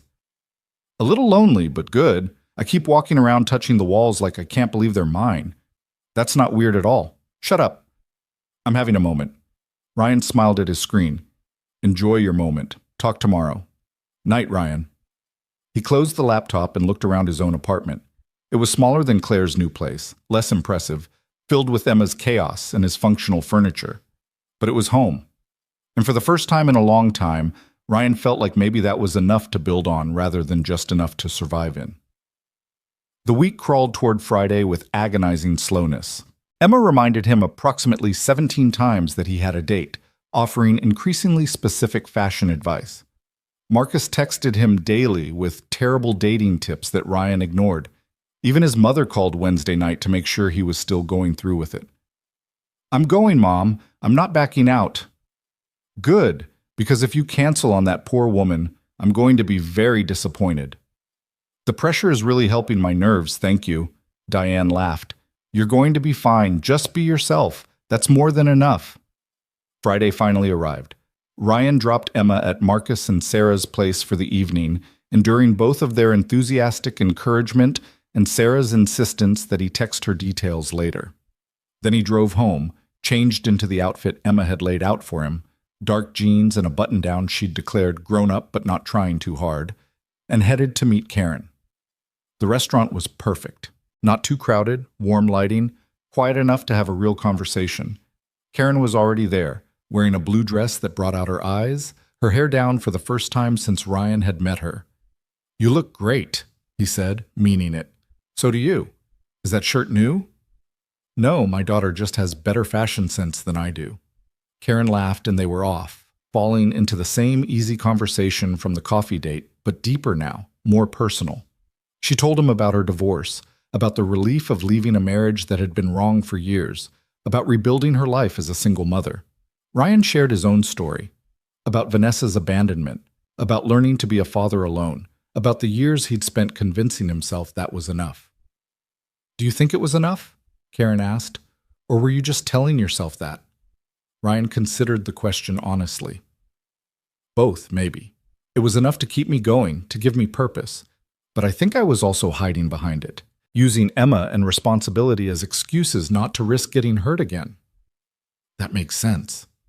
After Riley's dad, I did the same thing. Work and parenting became my whole world because that was safer than admitting I was lonely. And now? Now I'm trying to remember that being lonely isn't weakness, it's just human." Karen met his eyes across the table. "And maybe finding someone who understands that is worth the risk." They talked through dinner and dessert and coffee after, the restaurant slowly emptying around them until they were the last table left. The waiter was too polite to rush them, but Ryan noticed him hovering and took the hint. "We should probably go," he said reluctantly. They walked to the parking lot slowly, neither quite ready for the evening to end. Karen's car was parked near the back, under a streetlight that cast everything in warm yellow glow. "I had a really good time," Karen said. "Like, surprisingly good. I was worried it would be awkward or forced, but this felt natural." It did. Ryan found himself stepping closer without consciously deciding to. "Can I see you again? I'd like that. Maybe something with the kids next time. Riley keeps asking about Emma, and I think she'd be excited to hang out." "Emma would love that. She's been asking when she gets to meet you properly." Karen smiled and leaned in, pressing a soft kiss to Ryan's cheek. "Text me this week, and we'll plan something." Ryan nodded, suddenly unable to form words. Karen got in her car and drove away with a wave, leaving Ryan standing in the parking lot feeling like the ground had shifted beneath his feet. He picked up Emma from Marcus's place in a daze, barely registering Marcus's knowing grin or Sarah's excited questions. Emma fell asleep on the drive home, exhausted from playing with Marcus and Sarah's neighbor's dog all evening. Ryan carried her inside, tucked her into bed, and retreated to his own room. His phone buzzed with a text from Karen. "Made it home safe. Tonight was perfect. Sweet dreams." He replied, "Same. Sleep well." Then another message, this time from his mother. "Well?" "It was good, Mom. Really good. I told you so. Now don't mess it up." Ryan laughed and set his phone aside. He lay in bed staring at the ceiling, processing the evening. 2 weeks ago, he'd been convinced his life was full enough, that wanting more was selfish, that the walls he'd built were protection rather than prison. Now those walls were crumbling, not dramatically but steadily, brick by brick. And instead of feeling exposed, Ryan felt like he could finally breathe. The following weeks unfolded with a rhythm Ryan hadn't experienced in years. Work continued, Emma's schedule remained chaotic, but threaded through the familiar routines was something new. Text messages from Karen that made him smile at random moments, plans for weekend activities that included both kids, the tentative but growing sense that he was building something real. Their third date was a Saturday afternoon at the zoo with Emma and Riley. Ryan had been nervous about introducing the girls, worried about how Emma might react to sharing his attention, but his daughter surprised him by immediately bonding with Riley over their shared obsession with dolphins. The two of them raced from exhibit to exhibit, while Ryan and Karen followed at a more reasonable pace, their hands brushing occasionally in a way that felt both accidental and deliberate. "They're going to be best friends by the end of this," Karen observed, watching the girls press their faces against the glass of the penguin habitat. "Is that good or bad?" "Probably both, but I'll take it." She glanced at him sideways. "This is going well, right? I'm not imagining it?" "You're not imagining it." Ryan caught her hand properly this time, lacing their fingers together. "This is really good." Emma noticed and raised her eyebrows dramatically, which made Riley giggle, but she didn't say anything, just gave Ryan a thumbs up when Karen wasn't looking. That night, after they'd dropped Karen and Riley at their place and driven home, Emma was unusually quiet during dinner. "What's on your mind?" Ryan asked, watching her push pasta around her plate. "Do you like Karen? Like, really like her?" Ryan set down his fork. "Yeah, I do. Is that okay with you?" "I guess. She's nice, and Riley's cool." Emma looked up, her expression serious. "But you're not going to forget about me, right? Like, you're still going to be my dad first?" Ryan's heart clenched. He moved around the table and crouched beside her chair. Emma, listen to me. You are the most important person in my world. That will never change, no matter who else is in my life. Karen doesn't replace you. Nobody could replace you. Promise? I promise. If at any point this feels wrong to you, you tell me.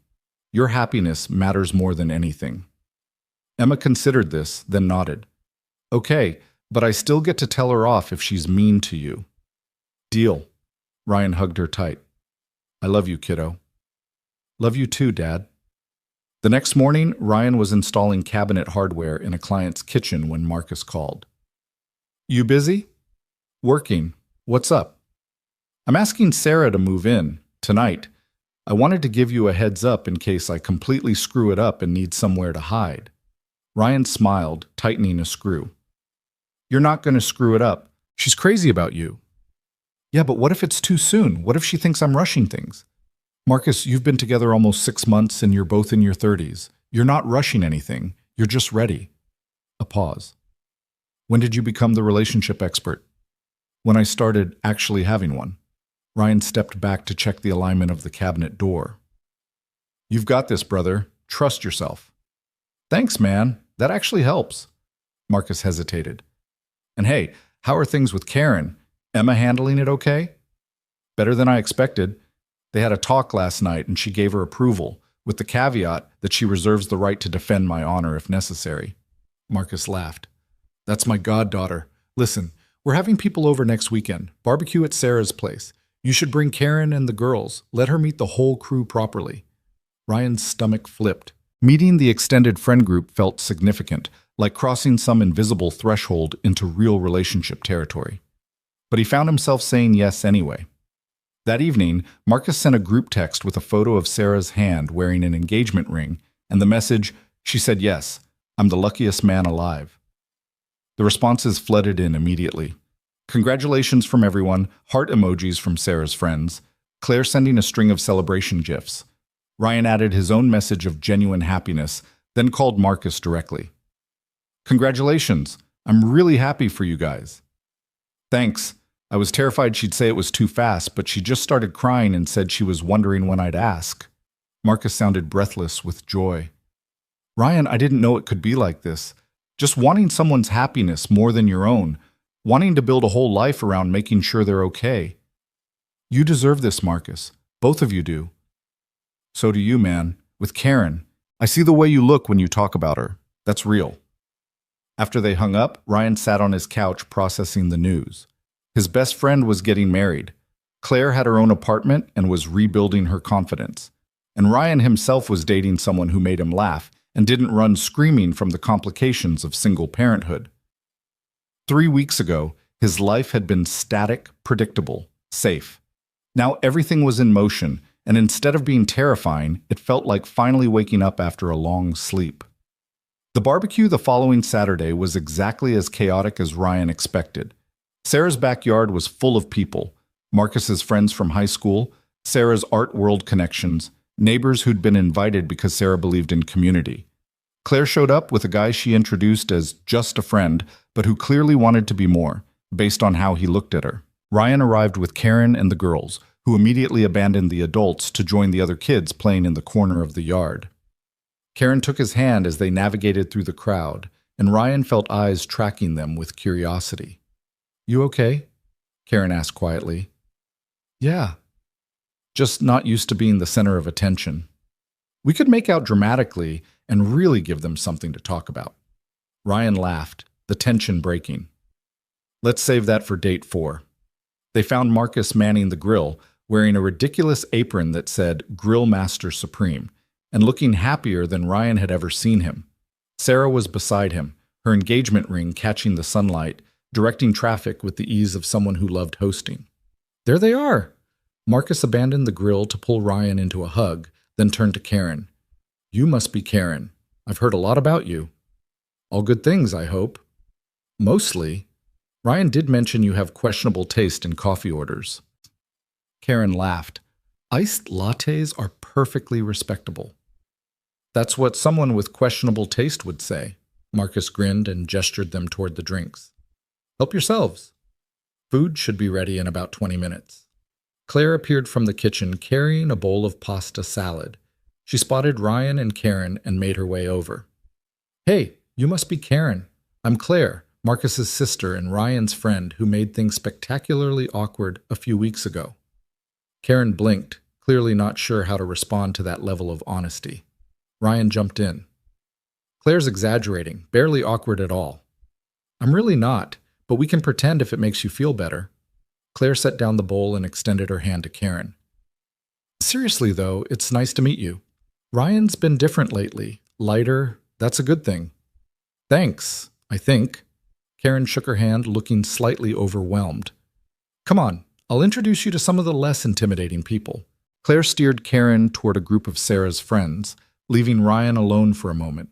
He wandered to the edge of the yard where Emma and Riley were playing some elaborate game involving a frisbee and rules only they understood. Emma was laughing, her whole face lit up with joy, and Ryan felt something settle in his chest. This was what he'd been afraid of, that opening himself up to someone new would somehow diminish what he had with Emma. But watching her now, happy and secure, he realized his fears had been backwards. Emma didn't need him to be isolated and lonely. She needed him to be whole. She's great with kids. Sarah appeared beside him, following his gaze. Karen, I mean. Riley clearly adores her, and Emma seems comfortable. Yeah, I'm still waiting for the other shoe to drop, honestly. What if there is no other shoe? What if this is just good? Ryan turned to look at Sarah. Is that what it's like with Marcus? Just good? It's terrifying and wonderful, and sometimes I wake up at 3 a.m. convinced I'm going to mess it up somehow. But then I remember that we chose each other knowing all the complicated parts, and that makes it real. Sarah smiled. Marcus told me about what happened with Claire. What you did. Ryan tensed. He wasn't supposed to. Relax. He didn't give me details, just enough to explain why he was so upset that one day. But it told me something important about you. Sarah turned to face him fully. You could have taken advantage of a situation and didn't. You chose integrity over gratification. That's rare, Ryan. Karen's lucky to be dating someone who actually has a moral compass. I just did what felt right. Exactly. That's who you are. Sarah squeezed his arm. Don't sabotage this because you're afraid of being happy. You deserve good things too. The afternoon unfolded in laughter and food and the easy chaos of people who genuinely enjoyed each other's company. Ryan found himself relaxing into it, his hand finding Karen's naturally, their shoulders bumping as they sat together watching the kids play. Claire caught his eye at one point and mouthed, I like her, which made Ryan smile. As the sun started setting and people began filtering out, Marcus pulled Ryan aside. Thanks for coming, and for bringing Karen. She fits. Yeah, she does. Ryan glanced over to where Karen was helping Sarah clean up despite Sarah's protests. I'm trying not to overthink it. Good. Because you have a terrible habit of overthinking everything. Marcus's expression turned more serious. I wanted to ask you something. When Sarah and I get married, probably next spring, we're thinking small ceremony, just close friends and family. Would you be my best man? Ryan felt emotion clog his throat. Of course, I'd be honored. And maybe Karen could come as your date? If you guys are still together by then, which I'm guessing you will be. One step at a time, Marcus, says the guy who looks at her like she hung the moon. Ryan didn't bother denying it. The drive home was quiet, Emma asleep in the back seat, the radio playing softly. Karen had followed in her own car with Riley, but they'd made plans to see each other Tuesday evening while the kids were at their respective activities. That night, after Emma was in bed, Ryan's phone rang. His mother. How was the barbecue? Good. Really good, actually. Karen met everyone and didn't run screaming. Why would she run screaming? You're a catch. You're biased. I'm your mother. I'm allowed to be biased. Diane's tone softened. I'm proud of you, baby, for letting yourself try. I know that wasn't easy. It's still not easy. I keep waiting for something to go wrong. That's called being human. But Ryan, here's what I've learned. You can't protect yourself from pain by refusing to feel joy. All you do is make yourself smaller. Karen seems like a good woman. Emma likes her. Your friends approve. At some point, you have to trust that maybe this is just what it looks like. something good that you deserve. After they hung up, Ryan lay in bed thinking about his mother's words. For 9 years, he'd been protecting himself from the possibility of being abandoned again. He'd built walls so high that nothing could get in to hurt him, but nothing could get in to help him either. Claire had tried to use him as a shortcut to feeling whole, and he'd recognized it because he'd been doing the same thing, using isolation as a shortcut to feeling safe. But safety wasn't the same as healing, and protection wasn't the same as peace. The next few weeks passed in a blur of normalcy that felt extraordinary simply because Ryan had gone so long without it. Dinner dates with Karen while the girls had sleepovers at each other's houses. Coffee on Sunday mornings at the park while Emma and Riley chased each other around the playground.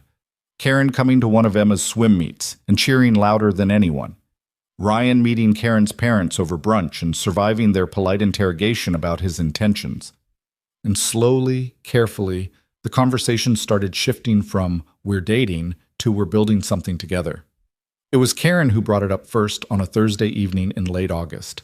They were sitting on her back porch after the girls had gone to bed, drinking wine and watching fireflies. "I need to tell you something," Karen said, her voice careful. Ryan's stomach dropped. Here it was. The other shoe. "Okay." Riley's dad wants to move to Portland for a job opportunity. He's asking if I'd consider letting Riley go with him. Shared custody, summers here, holidays split. He'd still be her dad, just long distance. "What do you want to do?" "I don't know. Part of me thinks Riley would benefit from having her dad more present, even if it means less time with me. But the other part..." Karen set down her wine glass. "The other part knows that if I let her go, you and I become more complicated. Because right now we're two single parents dating, but if Riley's gone half the year, I'm just someone dating a single parent, and I don't know if that's fair to ask of you." Ryan took her hand. "Karen, look at me. I'm not dating you because our situations match. I'm dating you because I like who I am when I'm with you, because you make me laugh and you're patient with Emma and you don't expect me to be perfect. Riley being in Portland or here doesn't change any of that." "You're sure?" "I'm sure. We'll figure it out." That's what people do when they care about each other. Karen's eyes filled with tears. "I really care about you, Ryan. More than I expected to when I sent that first text. I really care about you too." She leaned in and kissed him, slow and sweet and full of promise. When they pulled apart, Karen rested her forehead against his. "I told Riley's dad I'd think about it. Give me a few weeks to figure out what's best for her. Take all the time you need. I'm not going anywhere." And he meant it. Whatever happened with Riley, whatever Karen decided, Ryan was in this. Not because it was easy or convenient, but because Karen was worth staying for. September arrived with cooler weather and the start of the school year. Emma was nervous about 4th grade until she found out Riley would be in her class, at which point her anxiety transformed into excitement. Ryan signed permission slips and bought school supplies and tried not to think about how fast his daughter was growing up. Claire stopped by one Saturday morning with coffee and pastries, settling into Ryan's small kitchen like she'd done it 100 times before. "I wanted to thank you," she said without preamble. "For what?" "For that night in the workshop. For saying no. For treating me like I was worth more than what I was offering." Claire wrapped her hands around her coffee cup. "I've been in therapy consistently now for 2 months. I'm dating someone. Nothing serious yet, but he's kind and patient and actually listens when I talk. And I realized none of that would have happened if you'd said yes that night. You would have figured it out eventually. Maybe, but you gave me a shortcut to the truth. That my worth isn't conditional on whether someone wants me. That healing doesn't come from external validation. That I deserve to be chosen thoughtfully, not just accepted desperately." She met his eyes. "So thank you for being the kind of man who does the hard right thing instead of the easy wrong thing." Ryan felt his throat tighten. "You're welcome. And Claire, I'm really proud of how far you've come. Marcus said the same thing last week. Apparently, I have good men in my life who actually give a damn." She smiled. "Speaking of which, how are things with Karen?" "Good. Complicated, but good. Her ex wants to move to Portland and take Riley part-time." "How do you feel about that?" "Honestly, sad for Karen, because I know it's tearing her apart. But we'll figure it out. That's what you do when you care about someone." Look at you being all emotionally mature. Claire's smile was genuine. I like Karen. She's good for you. Don't mess it up. Why does everyone keep saying that?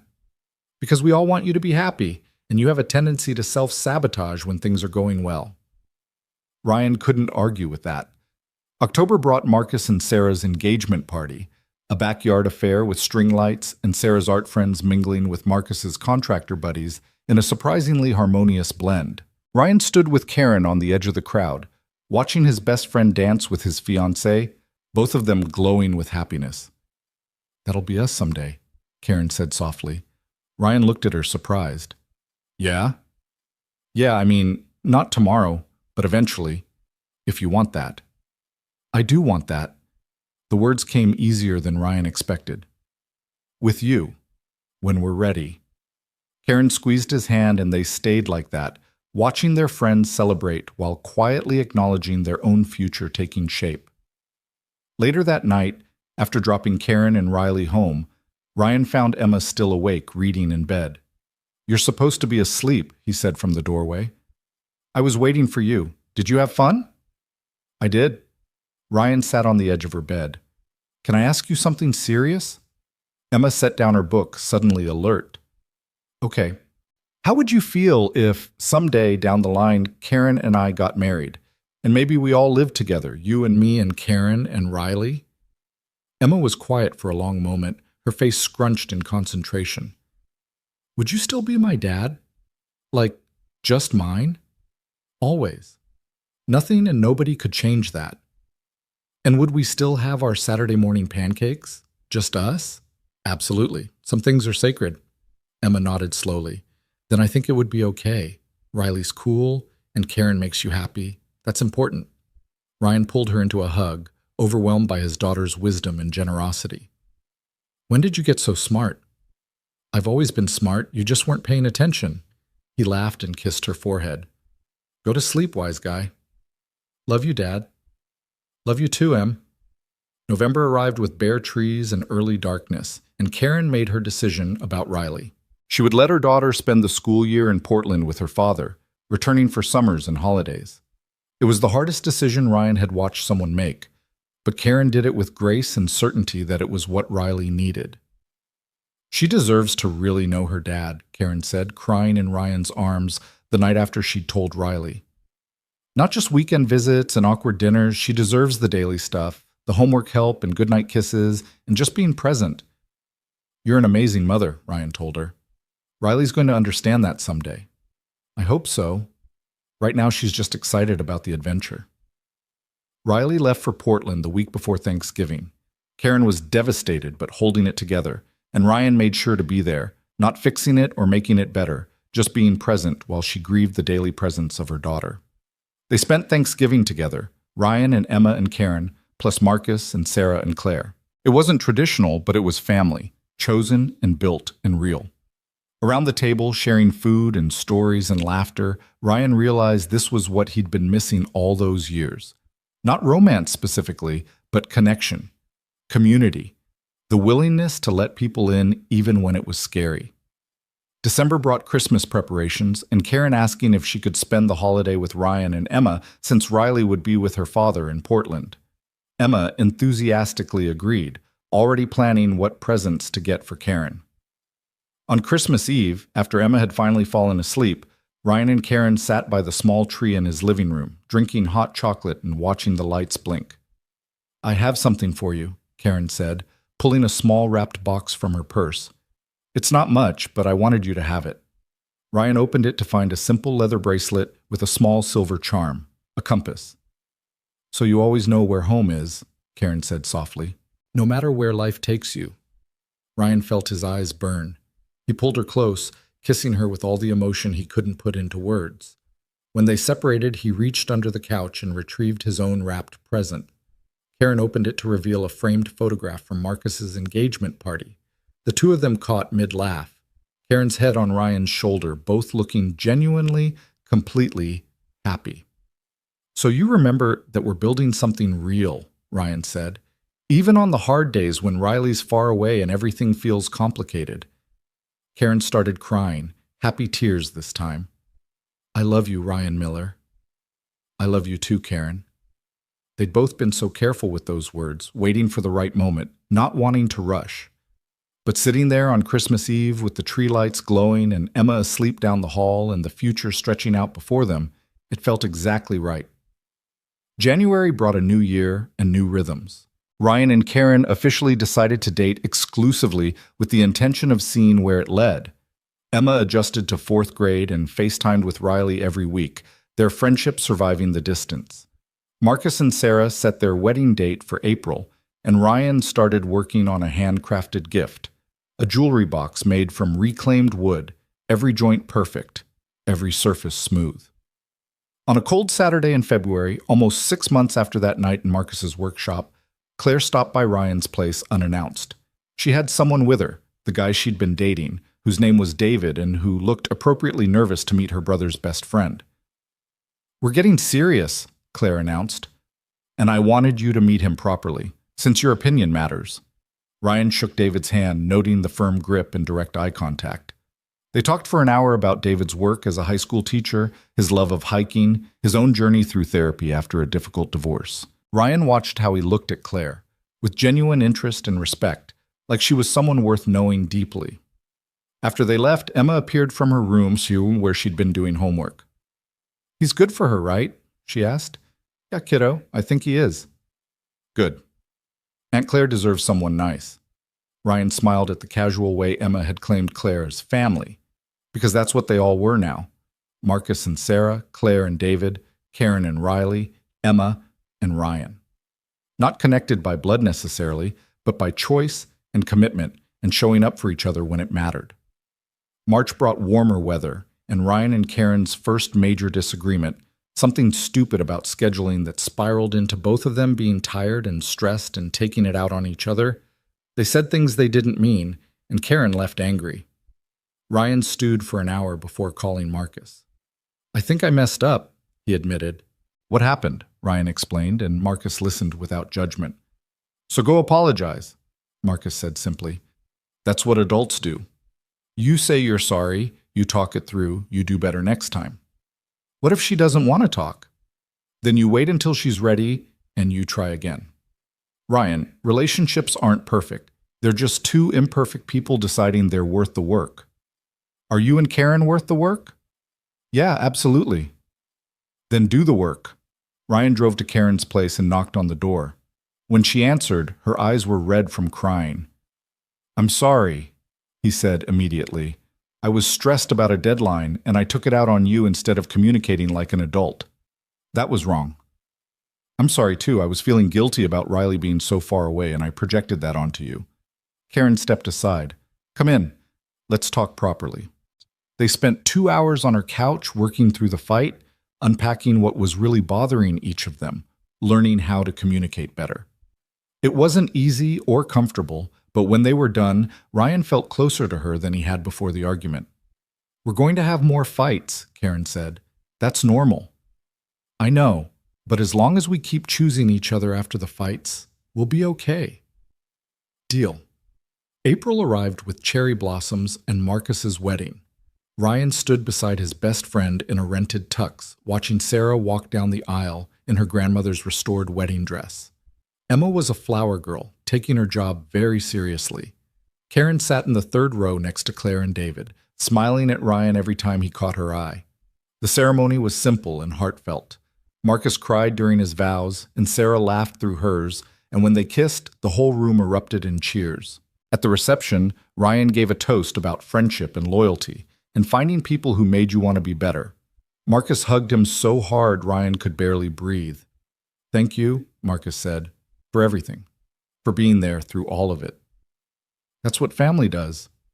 Later, while dancing with Karen to some slow song the DJ was playing, Ryan looked around the room. Emma dancing with Riley, who'd flown in for the wedding, Claire slow dancing with David, looking peaceful in a way Ryan had never seen before. Marcus and Sarah lost in their own world, swaying together like they were the only two people in the room. "What are you thinking about?" Karen asked. "How different everything is from a year ago. How much better." "Do you regret any of it? The hard parts, I mean." Ryan thought about that night in the workshop, about Claire's desperate question, about the choice he'd made, about all the choices that had come after, to try dating, to let Karen in, to risk being hurt again. No, he said honestly. The hard parts made the good parts possible. I wouldn't change any of it. Not even the parts where I was annoying about scheduling? Especially not those parts. They taught me how to apologize properly. Karen laughed and rested her head on his shoulder. I love you, you know. I know. I love you too. They danced until Emma appeared and insisted on cutting in, forcing Ryan to dance with his daughter while Karen took pictures. Later, Riley joined them and they danced as a group, all four of them laughing and terrible at coordinating their movements. As the evening wound down and guests started leaving, Ryan found himself standing outside with Marcus, both of them loosening their ties and breathing in the cool spring air. This is what I wanted for you, Marcus said. Watching you dance with Karen and the girls. Seeing you actually happy instead of just functional. I didn't know I wasn't happy before. I thought I was doing fine. You were surviving. That's different. Marcus clapped him on the shoulder. Thanks for being my best man, and for being the kind of friend who does the right thing even when it's hard. Always, brother. Always. 6 months later, on a crisp October evening, Ryan stood in Karen's living room with a small velvet box in his pocket. Emma knew what he was planning. He'd asked her permission first, because that felt important. She'd cried and hugged him and said yes before he'd even finished the question. Karen came home from work tired but happy, kicking off her shoes and dropping her bag by the door. Riley had come home for fall break and was at Marcus and Sarah's place for the evening, giving Ryan and Karen rare time alone. Long day? He asked. Exhausting. Tell me something good. Ryan took a breath, his heart hammering. I love you. I love the way you make coffee for me, even though you think my cappuccino order is pretentious. I love how you never make me feel guilty for putting Emma first. I love how you turned our first fight into something that made us stronger instead of breaking us apart. I love how you're figuring out long-distance parenting with Riley with so much grace and honesty. I love that you make me want to be brave instead of safe. Karen's eyes widened. Ryan, he dropped to one knee, pulling out the ring. I know it's only been a year. I know we still have things to figure out with Riley's situation and combining our lives and a million other complicated details. But I also know that I want to figure all of it out with you. So Karen, will you marry me? Karen was crying before he finished, nodding so hard she couldn't speak. Finally, she managed, Yes, yes, of course, yes. Ryan slipped the ring on her finger and stood, pulling her into a kiss that tasted like tears and joy and promise. When they separated, Karen laughed through her crying. Emma knows, doesn't she? She helped me pick the ring, had very specific opinions about diamonds.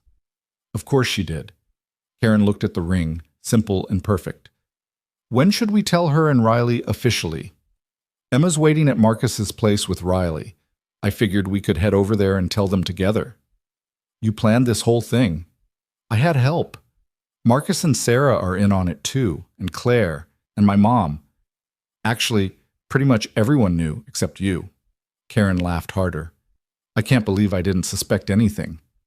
They drove to Marcus and Sarah's place hand in hand, Karen still crying happy tears, both of them giddy with the weight of the decision they'd just made. When they walked in, Emma and Riley were playing a board game in the living room, while Marcus and Sarah pretended to be casual in the kitchen. Emma looked up, saw Karen's face, and screamed. She said yes! Riley jumped up. Wait, what? You proposed? Can I see the ring? The girls mobbed them, examining the ring and hugging both of them and talking over each other with excitement. Marcus appeared with champagne while Sarah pulled out sparkling cider for the girls. Claire and David showed up minutes later, clearly having been on standby. A toast, Marcus said, raising his glass, to Ryan and Karen, who proved that good things come to people brave enough to try, to Emma and Riley, who are getting an expanded family, and to all of us for showing up for each other through the complicated parts. They clinked glasses and drank, and Emma insisted on making her own toast about how her dad was the best, and Karen was cool, and Riley was her sister now, and everyone better be nice at the wedding or they'd answer to her. Later, after the celebration died down and Emma had fallen asleep on Sarah's couch, Ryan stood outside with Karen looking at the stars. I'm terrified, Karen admitted. Not of marrying you, but of messing it up, of not being enough. I'm terrified too, but I think that's okay. We'll mess up sometimes. We'll have more fights and complicated decisions and moments where we have no idea what we're doing, but we'll do it together. Together, Karen echoed, leaning into him. Ryan thought about that night in Marcus's workshop, about Claire asking a question he'd had to refuse, about how saying no to the wrong thing had opened the door for the right thing, about how choosing integrity over impulse had led him here, to this moment, this woman, this life he was building one brave choice at a time. He'd spent 9 years protecting himself from pain, convinced that safety was the same as happiness. But real happiness, he'd learned, came from being willing to risk the pain, from letting people in even when they might hurt you, from choosing connection over isolation and love over fear. Thank you, he said to Karen. For what? For texting me that first time. For taking a chance on a guy who was clearly terrified of dating. For being patient while I figured out that I deserved good things too. You made it pretty easy, Karen said. Being the kind of man who treats people with actual kindness and integrity. That's not as common as it should be. They stood there under the stars, two people who'd been broken in different ways by different people, who'd found each other through swimming lessons and coffee dates and the willingness to keep trying. Around them, their chosen family celebrated inside. Marcus and Sarah planning double dates, Claire showing David photos from her new design project, Emma and Riley already planning how they'd decorate their shared room when the families moved in together. It wasn't the life Ryan had imagined when Vanessa walked out 9 years ago. It was better, more complicated, more messy, more real, built not on the absence of difficulty, but on the commitment to face difficulty together. And as Karen's hand found his in the darkness, Ryan understood that this was what love actually looked like. Not perfect, not easy, but chosen deliberately and renewed daily. The kind of love that saw all of you and decided you were worth the work. The kind of love that made you want to be better while accepting who you were right now. The kind of love worth waiting for. Worth choosing. Worth building a life around. And finally, after years of just surviving, Ryan was ready to really live.